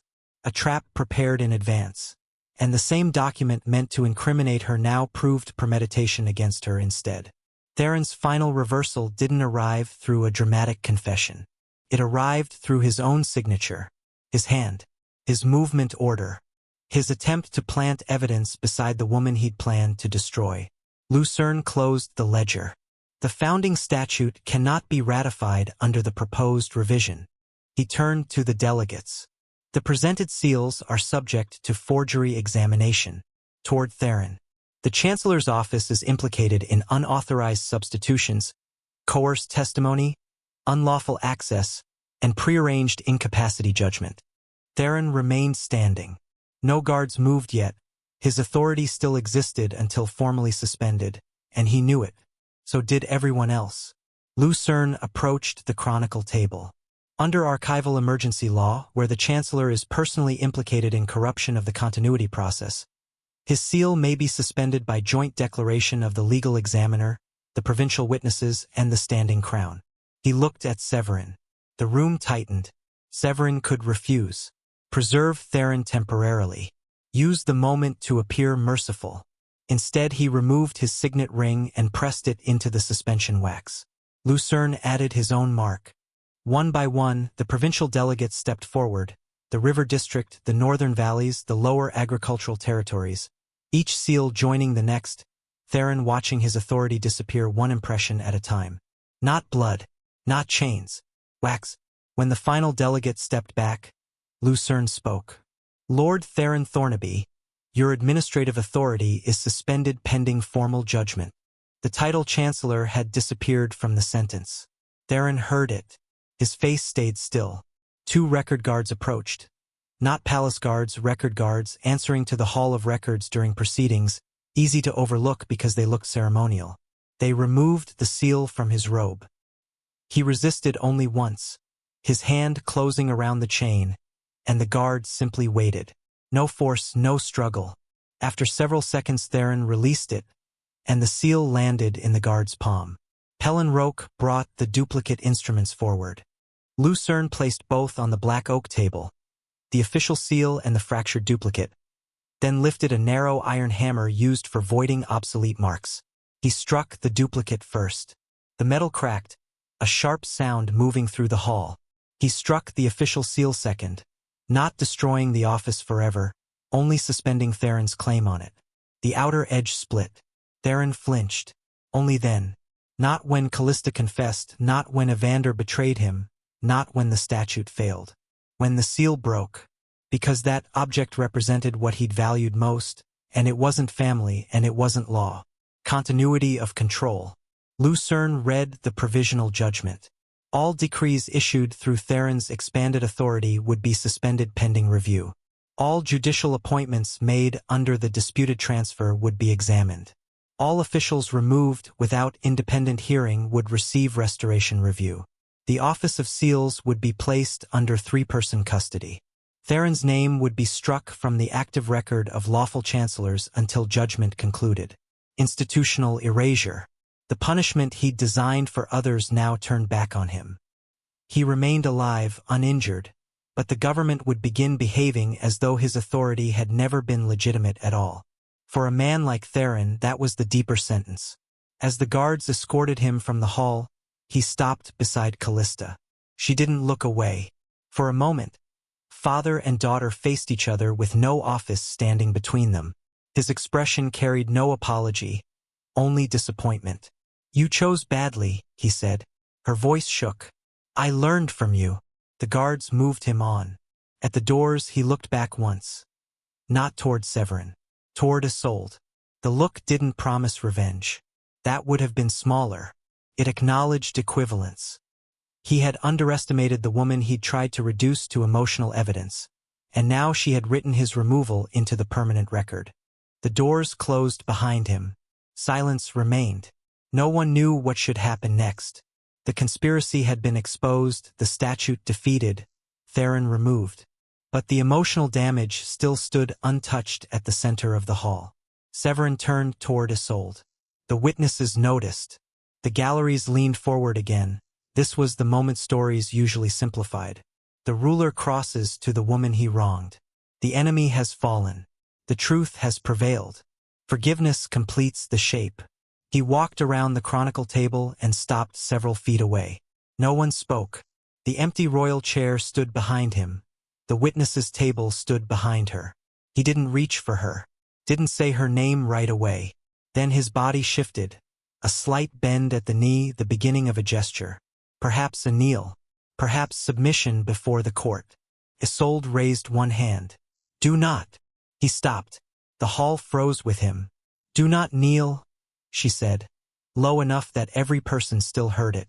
"Do not command. Do not ask me to save what you refused to trust me with." Pain crossed his face, openly this time, too fast to hide. "I testified because Theron's conspiracy was unlawful. Not because Severin deserved rescue. Not because their relationship had healed. His removal does not restore what you spent." He looked at her. No answer could defend him, so he didn't offer one. Instead he reached inside his coat, and the movement caused several guards to tense, and drew out a small silver object. The ring of office. The one she'd placed on the council table the day he removed her. She'd believed it had disappeared into the administrative vault. He carried it every day, maybe, or only tonight.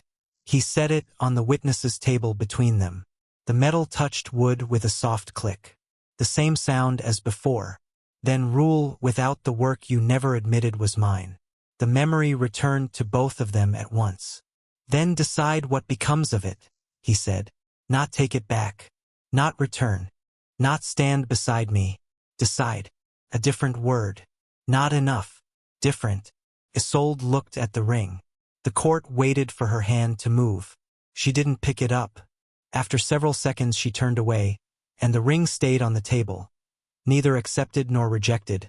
unclaimed authority sitting between two people who'd finally stopped pretending victory could repair trust in a single night. The hearing dissolved slowly. Delegates remained to sign the suspension record. Lucerne began securing the evidence before anyone could alter it. Arian handed copies of the access ledger to 3 separate custodians. Pellenroke wrapped the broken seal fragments in plain cloth. Callista left the ceremonial chain beside Isolde's ring. Evander stood alone beneath the witness gallery, watched by men who'd once laughed at every joke he made. Severin returned to the empty royal chair. He didn't sit. The hall no longer seemed to know whether it still fit him. By the time Isolde left, the palace bells had passed 1. She returned to Briar House without escort. The guards at the western arch stepped aside. No confinement order remained in force, and the iron gates stood open. For weeks she'd imagined freedom as simply leaving the residence. Now she crossed the threshold and found the room still held every night she'd spent trapped inside it. The untouched meals, the hidden papers, the listening channel, the window where a second Severin had once waited, the door where she'd learned that memory itself could be imitated. Nothing had changed just because the locks opened. She lit 1 candle, took off her shoes, and sat beside the cold fireplace. The palace beyond Briar House stayed awake. Officials moving through corridors with emergency reviews, clerks reopening suspended registers, messengers riding toward the provinces with instructions not to recognize Theron's disputed appointments. The government had survived its midnight transition. Isolde felt only exhaustion. No ring sat on her table. She'd left it in the Hall of Records. At the second bell, the room went quiet. She should have slept. Instead, she listened, not on purpose. Her body had learned midnight too well, and even now some part of her expected the ritual to continue. The palace bell began. 1. The sound moved through the stone. 2. The fire settled. 3. She looked at the door. The bell rang on until the final stroke faded, and silence followed. Then 3 quiet knocks touched the wood. Soft, then 1 breath later, then softer still. She stayed seated.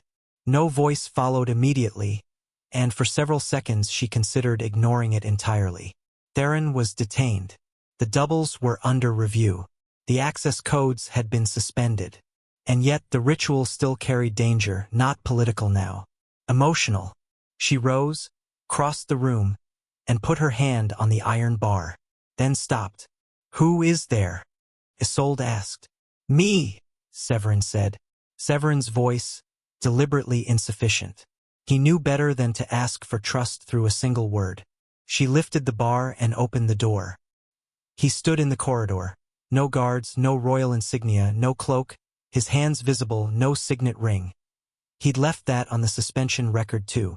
For the first time since the midnight visits began, he didn't move toward the threshold.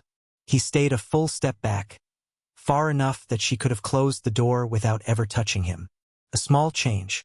Small enough to miss, unless you'd spent weeks measuring danger in inches. "I came to ask permission," he said. She held the door partly open. "Permission for what?" He looked at her, the corridor torch behind him outlining the exhaustion in his face. The hearing had stripped Theron of his office. It hadn't stripped Severin of his secrets. "To tell you," he said. "The one betrayal Theron never discovered." He stayed outside the threshold. The torch divided his face. One side lit, one side in shadow, split with more accuracy than the palace had ever managed on its own. Ruler and man, strategist and betrayer, the alpha who'd survived a conspiracy, and the mate who'd created one inside his own relationship. Isolde kept one hand on the door. She didn't invite him in. "Which betrayal?" she asked. His gaze went briefly past her shoulder, toward the fireplace. The old sound channel still sat behind the loosened brick, though Lucerne's officers had packed it with wax and marked it for removal. "The room is secure," she said. "I know," Severin said. "Then stop looking for listeners," Isolde said. His eyes came back to hers. "Habit." "No," she said. "Choice." The correction landed. He didn't argue, knew that a month earlier he would have explained the difference between caution and suspicion until the explanation became another kind of command. Tonight he only nodded. May I speak? You are already speaking. May I tell you the whole of it? She studied him. Beyond Briar House, the palace was moving restlessly through the aftermath of Theron's removal. Boots in distant corridors, messengers calling for fresh horses in the courtyard, clerks somewhere in the eastern wing opening cabinets that had sat under the Chancellor's exclusive control for years. The realm was reorganizing itself. The space between her and Severin, though, stayed fixed at the width of an unopened door. You may tell me from there, she said. He drew a slow breath and didn't seem surprised. Maybe he'd expected less. Maybe he'd expected the door to close before he finished. Before the separation, he began, I discovered a private order bearing my seal. What order? She asked. The removal of Magistrate Corvel Arden from the Northern Circuit, Severin said. She knew the name, difficult, precise, incapable of flattering anyone, 23 years on the provincial courts, and one of the first men to oppose Theron's initial proposal to centralize judicial appointments. Arden was removed for falsifying appeal records, she said. No, the answer came quiet. He was removed because an order carrying my hand and seal instructed the provincial office to suspend him immediately. You did not write it, Isolde said. No. Then why did you allow the charge to stand? She asked. Because by the time I found the original, he had already disappeared, Severin said. The words stopped her. Disappeared. His household was empty, his servants dismissed. No travel record exists after the night of his suspension, Severin said. Another consequence hidden beneath administrative language, not merely an official removed, a man erased. Was he killed? She asked. I do not know, Severin said. The admission carried its own weight. Severin disliked unanswered questions. They reminded him that power had edges. He kept going. The suspension order contained private notations in the margin. She already knew what came next. Her own marks, the narrow symbols she used while reviewing complex appointments, a curved line for jurisdictional conflict, 2 dots for missing testimony, a short diagonal stroke beside any clause likely to create permanent authority from temporary language. The marks had developed over years. Few people understood them. Fewer still could reproduce them convincingly. The annotations resembled yours, Severin said. Resembled? She asked. At the time, I believed they were yours, Severin said. The corridor seemed to cool. Her hand tightened around the edge of the door. What exactly did the document say? Isolde asked. That Arden's continued position endangered institutional stability. That emergency removal was preferable to public inquiry. That provincial resistance could be contained if the order moved before the next council session, Severin said. Not her words, but built from her language. Institutional stability, public inquiry, provincial resistance. Phrases she'd used in other contexts, assembled into a recommendation she would never have made. You believed I authorized a secret removal, she said. I believed there was a possibility, Severin said. You believed I used your seal, Isolde said. I believed someone had access to your notes, my seal, and the appointment office, Severin said. That is not what I asked, Isolde said. His face hardened briefly, then the discipline shifted, and he corrected himself. Yes, the simple admission hurt worse than the longer one had. You thought I betrayed you. Yes, Severin said. For power? Isolde asked. For influence, Severin said. There is a difference? She asked. To you, yes. Isolde nearly laughed. Even now, he was analyzing the exact shape of her possible betrayal, as though accuracy could make the suspicion less offensive. What did you think I wanted? A provincial faction loyal to you rather than the crown. The crown meaning you. Yes. And why would I build one? Isolde asked. Because you had warned me repeatedly that Theron's office was becoming too strong, Severin said. So you concluded I might secretly remove his opponents before he could, Isolde said. I concluded you might believe lawful delay had become dangerous, Severin said. She stared at him. He had known her too well and not enough. She'd argued that procedure could be weaponized by corrupt men. She'd demanded faster reviews. She'd sometimes pushed him toward action when he preferred watching and waiting. Theron had taken those truths and built a version of her capable of secret purges. And Severin had believed it. Not fully. Enough. "How many people did you suspect?" she asked. "3, Severin said. "Theron," she said. "Yes." "Evander." "Yes," Severin said. "And me," Isolde said. "Yes." Theron controlled seals and appointments. Evander controlled correspondence and ceremonial access. Isolde controlled nothing officially that could have produced the order, only Severin's trust, and that, apparently, had been enough to place her beside them. "What did you do?" Isolde asked. "I placed each of you under separate observation," Severin said. "How?" she asked. Theron's documents were copied before dispatch. Evander's schedules were compared against guard movements. "And me?" Isolde asked. He looked past her again, not at the room, at the memory of it. "I removed you from court," Severin said. No decoration in the sentence. No claim of protection, no strategic language. He had finally reached the betrayal Theron never found. "You did not remove me because they feared I could identify the altered laws," she said. "Not only," Severin said. "You removed me to see who would contact me," Isolde said. "Yes. To see whether I would retrieve the missing commentary," she said. "Yes. To see whether I would communicate with provincial officials," Isolde said. "Yes. To see whether I would reveal myself," she said. "Yes." Each answer struck the door between them. Quiet. Repeated. 3 knocks of another kind. Isolde felt something inside her go still. Not numb, clear.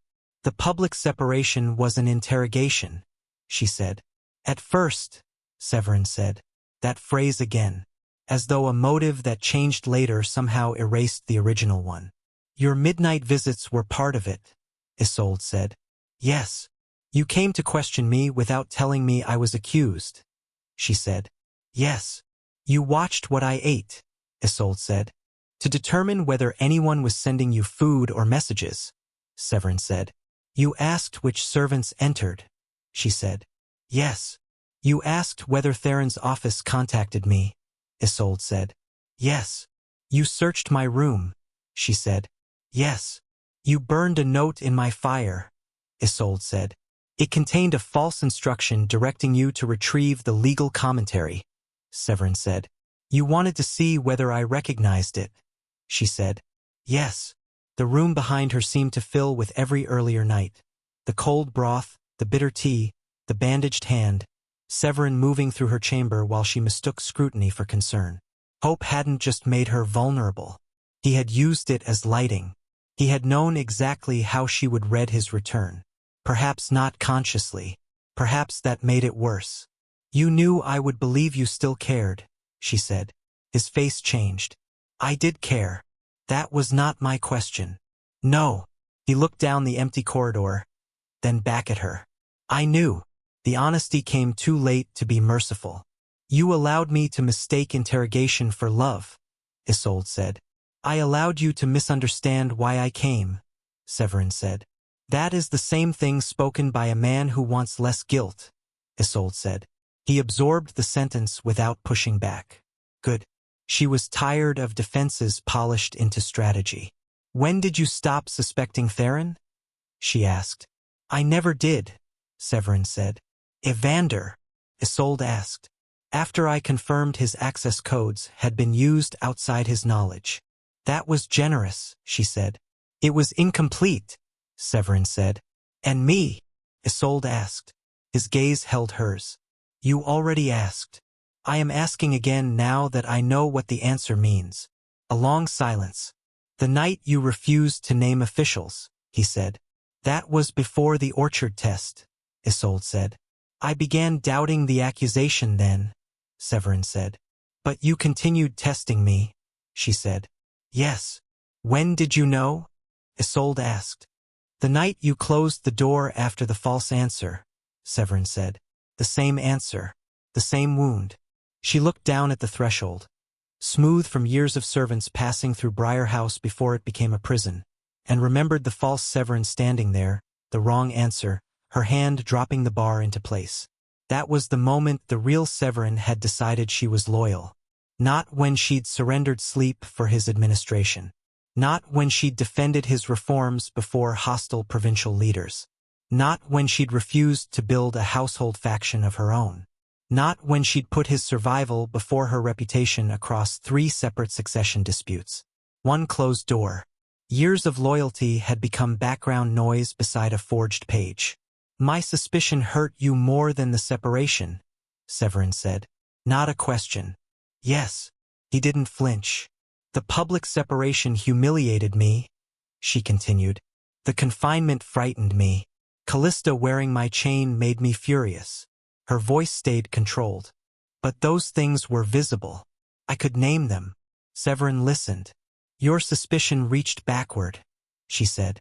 "It made every year before the separation feel conditional. As though I had been trusted only until the first convincing document suggested otherwise." "That was not." She raised one hand. He stopped. "I can understand caution." The admission surprised him. Perhaps he'd expected only condemnation. "You found a forged order in my style. A magistrate disappeared. Your seal had been used. Theron and Evander had access." A pause. "You had reason to investigate." His expression shifted. A faint opening. She closed it. "You did not have the right to turn my life into the investigation without telling me." The opening vanished. "You treated years of loyalty as weaker evidence than one document." "I was wrong," Severin said. "Yes," Isolde said. The answer came fast. Not cruel. Precise. "You were." He lowered his head, not a bow, recognition. "I do not expect you to restore what I damaged tonight." "Good," Isolde said. "I do not expect forgiveness," Severin said. "Good. I came because you deserved to know that Theron did not create the first betrayal." His eyes lifted. "I did." For the first time, he named it without disguising his own responsibility. No protection. No necessity. No political rate of acceleration. Betrayal. Isolde felt no immediate relief. Truth wasn't medicine simply because it arrived on time. Sometimes it was only a clean blade replacing a rusted one. "Why did you keep returning after you knew?" she asked. The question changed him. Not visibly at first. His shoulders stayed level, his voice controlled, but something underneath the control grew harder to contain. "Initially, I still needed information," Severin said. "Initially," Isolde repeated. "Yes. You needed to know who had entered," she said. "Yes. You needed to know what the doubles asked," Isolde said. "Yes. You needed to know whether the commentary remained hidden," she said. "Yes." "And after that?" Isolde asked. He looked toward the dark garden beyond the corridor arch.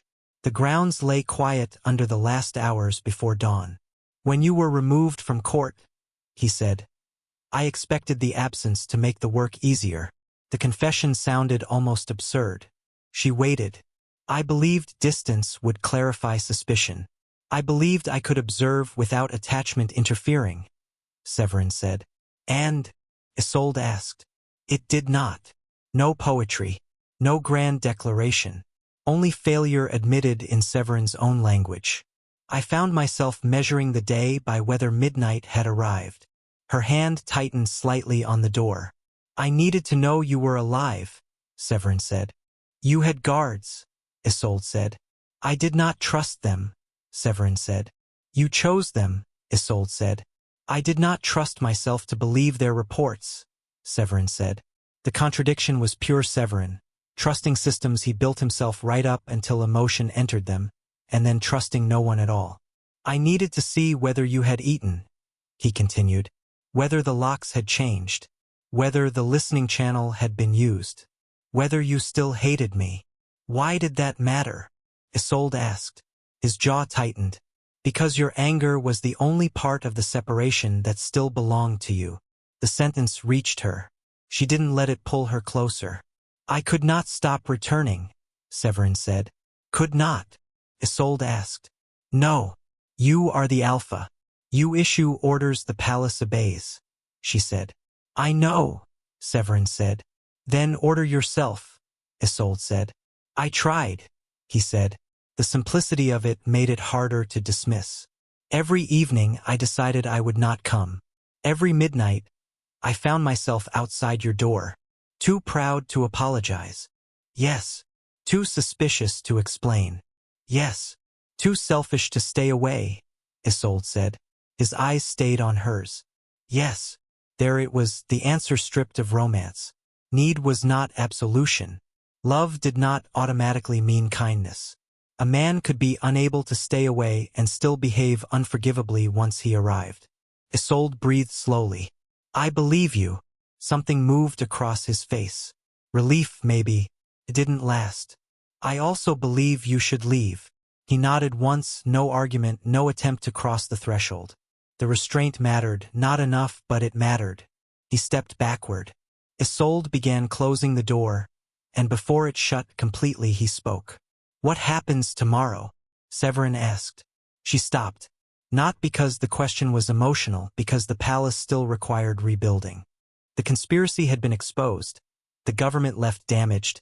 Dozens of appointments disputed. Emergency decrees still conflicting. Provincial offices absorbed or dismantled. Theron's removal had opened a vacuum large enough to tempt every ambitious minister in the capital. She could leave. No law required her to repair what other people had broken. But the dismissed clerks remained. The missing magistrate remained missing.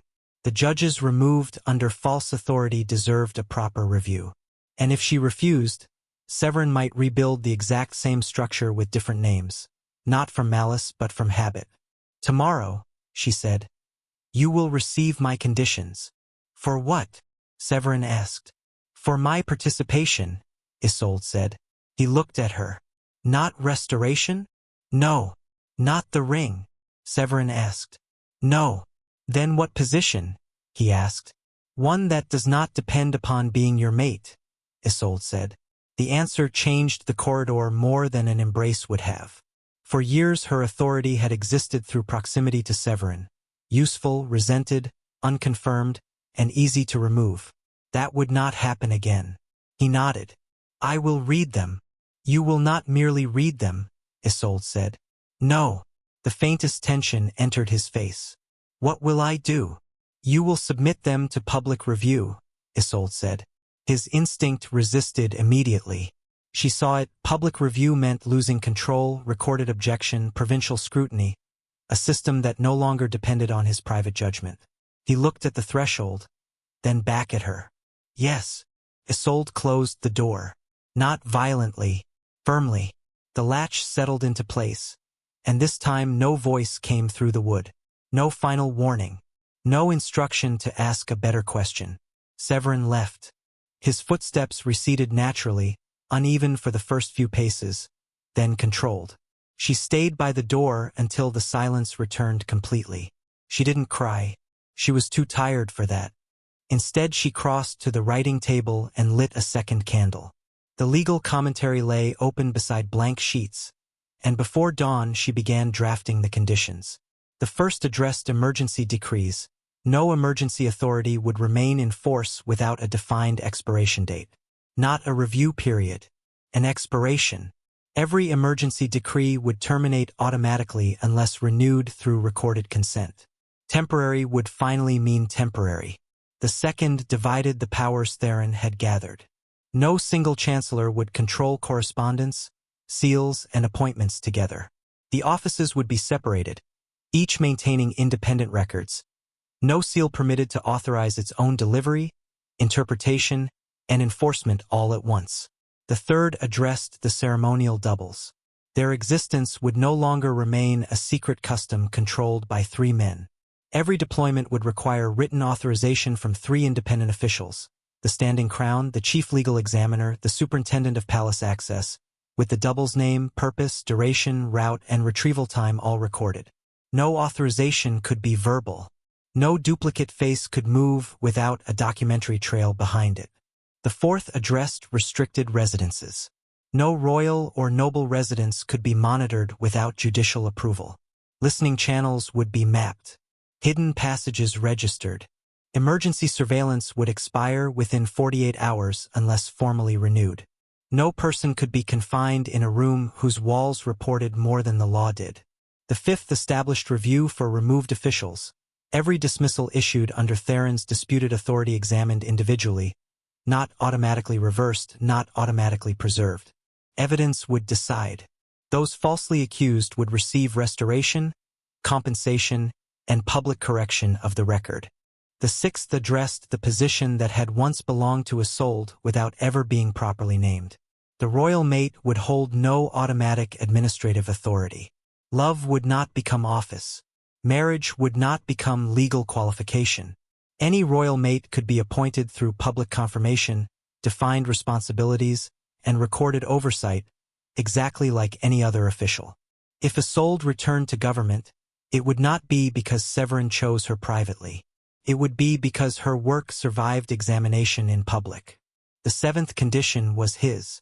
Any personal decision by the standing alpha affecting confinement, succession, removal of a royal partner, or transfer of executive authority would require recorded counsel from independent officers. No more private boards.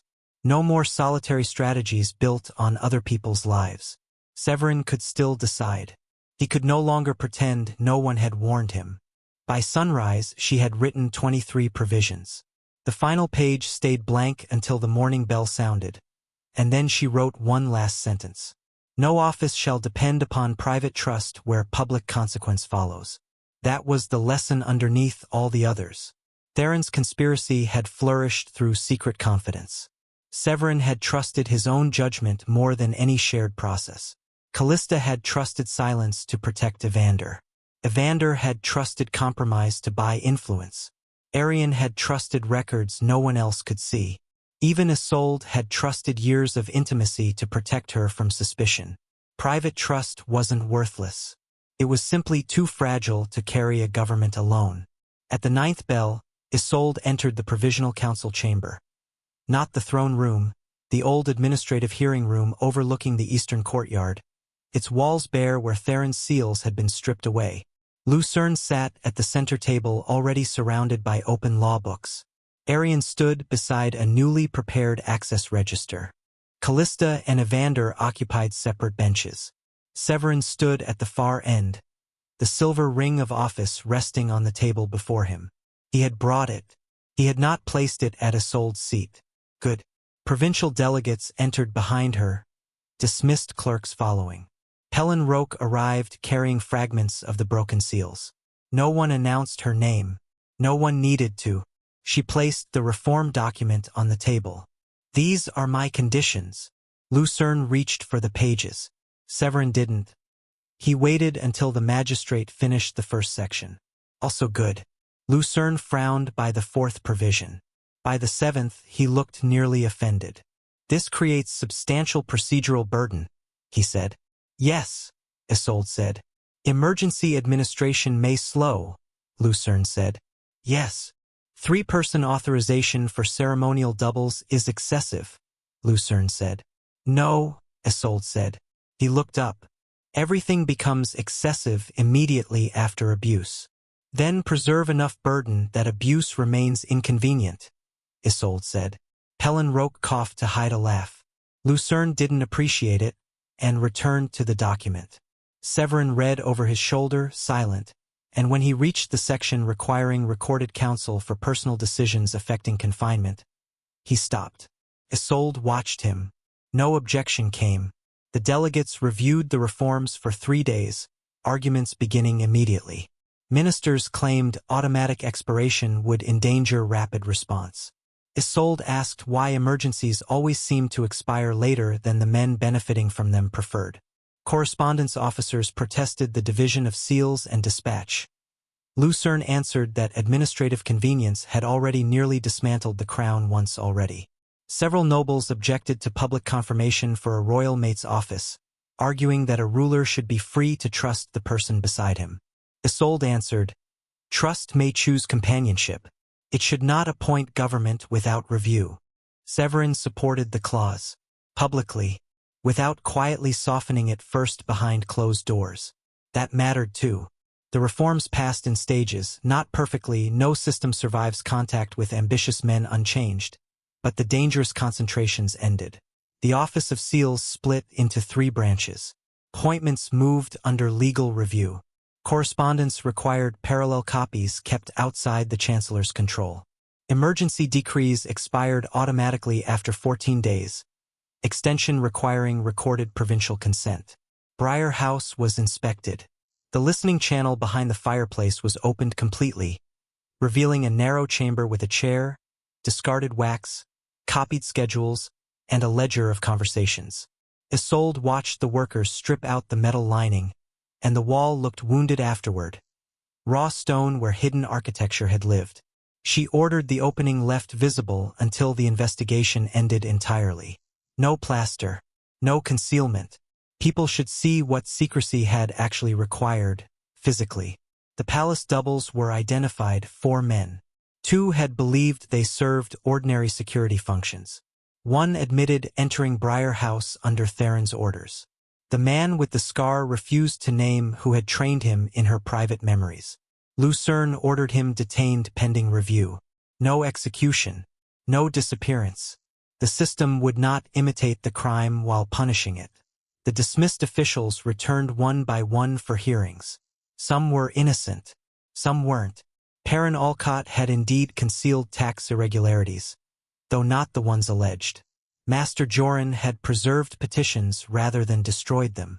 Magistrate Holland had accepted gifts, but the evidence against him had been manufactured around a smaller, real violation.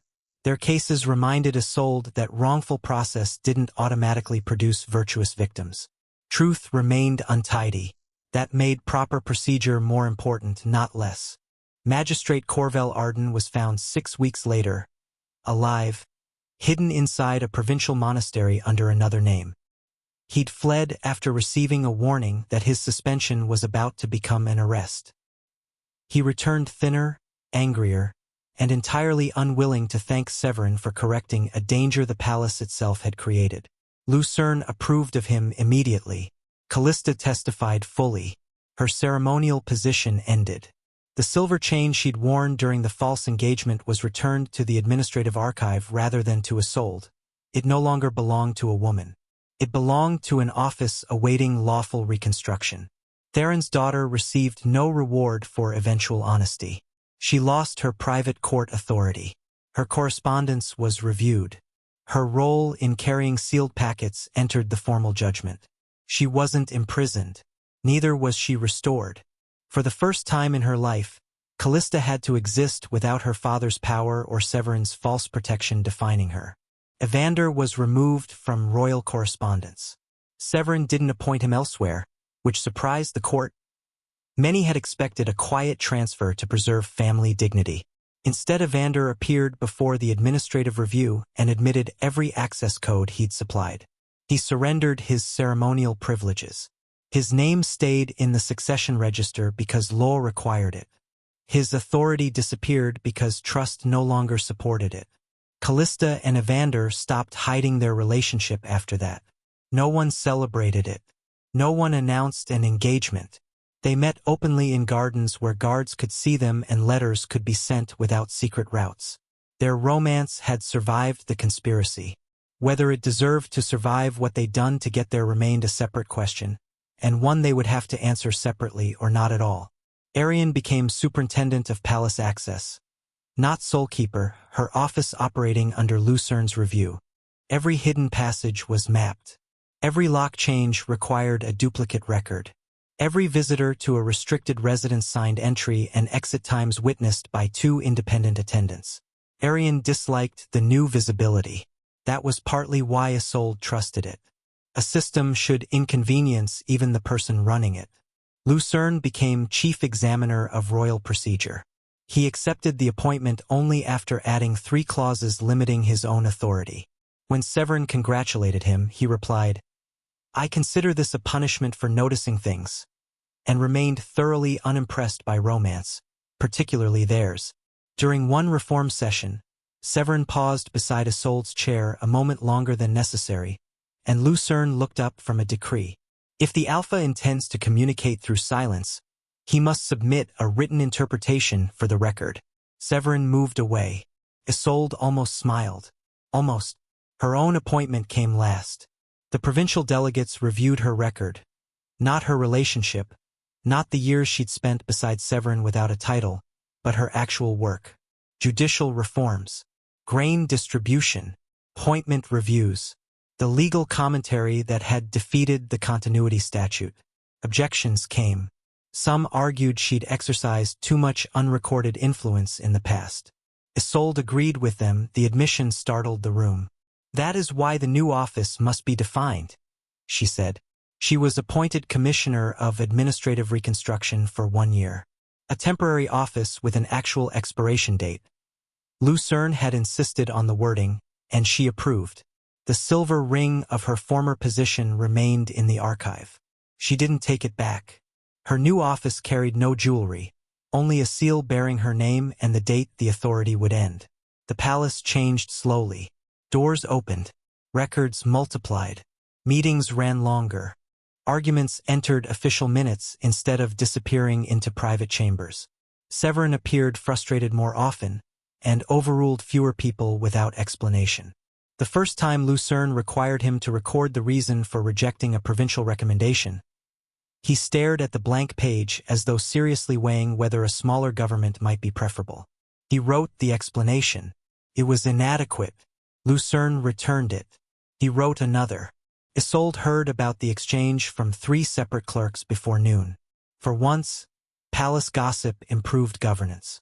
Through all of it, Severin stopped coming to Briar House at midnight. The first night after the hearing, Isolde expected no knock and stayed awake anyway. At 12, the bell sounded. No footsteps entered the corridor. No shadow moved beneath the door. Silence followed. Relief came first. Then something quieter, an ache she resented having at all.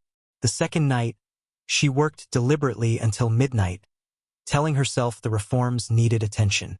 When the bell rang, her quill stopped moving. No knock. The third night, she went to bed before 11 and didn't sleep. At midnight, nothing came.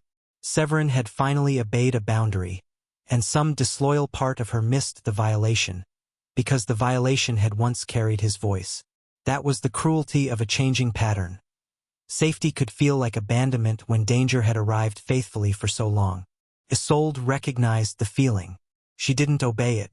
The fourth night passed, then the fifth. During the day she saw him in council appointments, guard review, the missing provincial records. Nothing personal. He didn't linger after meetings, didn't send private notes, didn't touch 2 fingers to his wrist unless real danger required it. He'd stopped building emotional tests disguised as protection. That should have made reconciliation easier. Instead, it revealed how much of their old closeness had depended on unspoken permission. Severin had always assumed entry, assumed understanding, assumed forgiveness would follow intention. Now he assumed nothing at all. The distance hurt. It also felt honest. On the 7th evening, Isolde stayed in her reconstruction office after the clerks left. Rain tapped the windows. Not the violent winter storm from the orchard memory. Something softer, springtime, the palace gardens beginning to come back to life. New leaves along the briar hedges outside her former confinement. Briar House no longer held her by order. She still slept there, not because Severin assigned it, but because leaving immediately would have made the residence feel like something Theron had successfully taken from her. On the table lay the final draft of the palace governing code. 3 months of revisions, arguments, annotations in Lucerne's hostile black ink, Severin's comments fewer than before and more carefully phrased. 1 blank chair stood across from her. She looked at it, then took a narrow strip of paper. For words. Midnight. 1 knock only. She folded it, no seal, no explanation, and sent it by page to Severin's private office. At 11:30 she nearly regretted it. At 11:45, she considered leaving Briar House altogether so the invitation couldn't be answered. At 5 minutes before, she lit a second candle, then grew angry with herself for noticing the time at all. The midnight bell sounded. 1, 2, 3. The old ritual moved through her body before thought could catch up to it, and by the 12th stroke she stood facing the door. Silence. Then 1 knock. Only 1, no second, no third, no coded pressure. A single request. She crossed the room and lifted the bar. Severin stood several feet away, not close enough to enter by momentum. A plain dark coat, rein on the shoulders, no guards, no seal, no visible ring, hands still at his sides. "You sent for me," he said. "Yes," Isolde said. "May I enter?" Severin asked. The question mattered more than whatever answer she wanted to give. She didn't step aside. "You may speak from there." He nodded, no disappointment shown as punishment, no attempt to persuade. He stayed in the corridor while rain whispered against the garden windows behind him. For several seconds, neither spoke. Their relationship had once survived on fluency. They could argue in front of a full council without finishing a sentence between them. Now every word had to be built deliberately. Perhaps that was healthier, less romantic. Health often was. "I have reviewed the final governing code," Severin said. "And?" Isolde asked. "Lucerne has added another limitation to emergency appointments," Severin said. "He was correct," Isolde said. "I did not say he was wrong," Severin said. "You were thinking it loudly," Isolde said. A faint movement touched his mouth, not quite a smile, restrained on purpose. She noticed anyway. "Is that why you called me?" Severin asked. "No," Isolde said. He waited. She'd invited him. The responsibility to continue belonged to her now. That too was new. "I want to ask you something," she said. "Yes," Severin said. "Why did you knock every midnight after you knew I was innocent?" Isolde asked. His gaze shifted. The question had already been answered in pieces: information, safety, pride, the inability to stay away. She wanted the answer whole this time, not prettier. "Whole. You said you still needed information," she went on. "Yes," Severin said. "You said you needed to know I was alive," Isolde said. "Yes." "You said you could not trust the guards," Isolde said. "Yes." "And that you were too proud to admit you had doubted me," Isolde said. "Yes." "Those are explanations," Isolde said. He understood. "You want the reason beneath them. I want the truth you would give if there were no court, no strategy, and no one listening." The corridor stayed silent. He looked through the open door at the room he'd once entered without asking. The writing table, the exposed channel behind the fireplace, the second chair. Then back at her. "Walking away from you," he said, "was the only order I gave that I could never make myself obey." The words weren't dramatic. He didn't lower himself, didn't reach for her, didn't ask whether she still loved him. He simply stood outside the threshold and admitted that his authority had failed first, and worst, in the one place it should have mattered least. Isolde felt the answer move through her. Pain, warmth, anger, recognition, none of it canceling any of the rest. She didn't embrace him. She didn't invite him in immediately. She turned away from the door and crossed to the writing table, where the revised governing code lay open beneath the candle, pages covered in corrections. Nothing in it was elegant. Good law rarely was. It consisted of limits, procedures, expiration dates, and protections, all built because people couldn't be trusted to stay noble under pressure. Perhaps relationships required something similar. Not laws, boundaries, consent repeated rather than assumed. She put one hand on the back of the empty chair across from her and looked toward Severin. He hadn't moved. Not one step. Waiting. For once, waiting that didn't conceal a test. She drew the chair back from the table. The wooden legs scraped the floor. A small sound. Not a command. Not forgiveness. An opening. He looked at the chair, then at her. He still didn't cross the threshold. She gave one slight nod, and only then did he step through the door, moving slowly enough to give her time to change her mind. She didn't. He crossed to the table and sat in the chair she'd set for him, not beside her, across from her, where she could see his face, where disagreement wouldn't require either of them to disappear. Isolde returned to her own seat and pushed the governing code toward him. "Lucerne's clause on emergency appointments," she said. "You objected to the duration." 7 days is impractical," Severin said. "Then defend 14, Isolde said. "I did. Poorly," she said.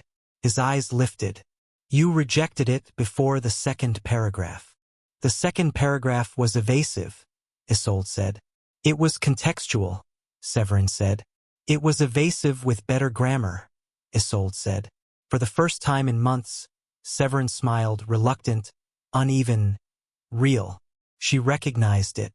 That didn't mean she trusted everything attached to it yet. Maybe not for a long time. But she no longer needed every answer tonight. Behind them, the door stayed open. Rain-cooled air moved through Briar House, stirring the edge of the final page. Severin reached toward it, then stopped before touching the document. "May I?" he asked. She nodded, and together they went back to the work. After a while, the rain grew colder. Isolde rose and crossed to the door. Severin watched her, and didn't assume anything. She closed it, and the latch settled into place.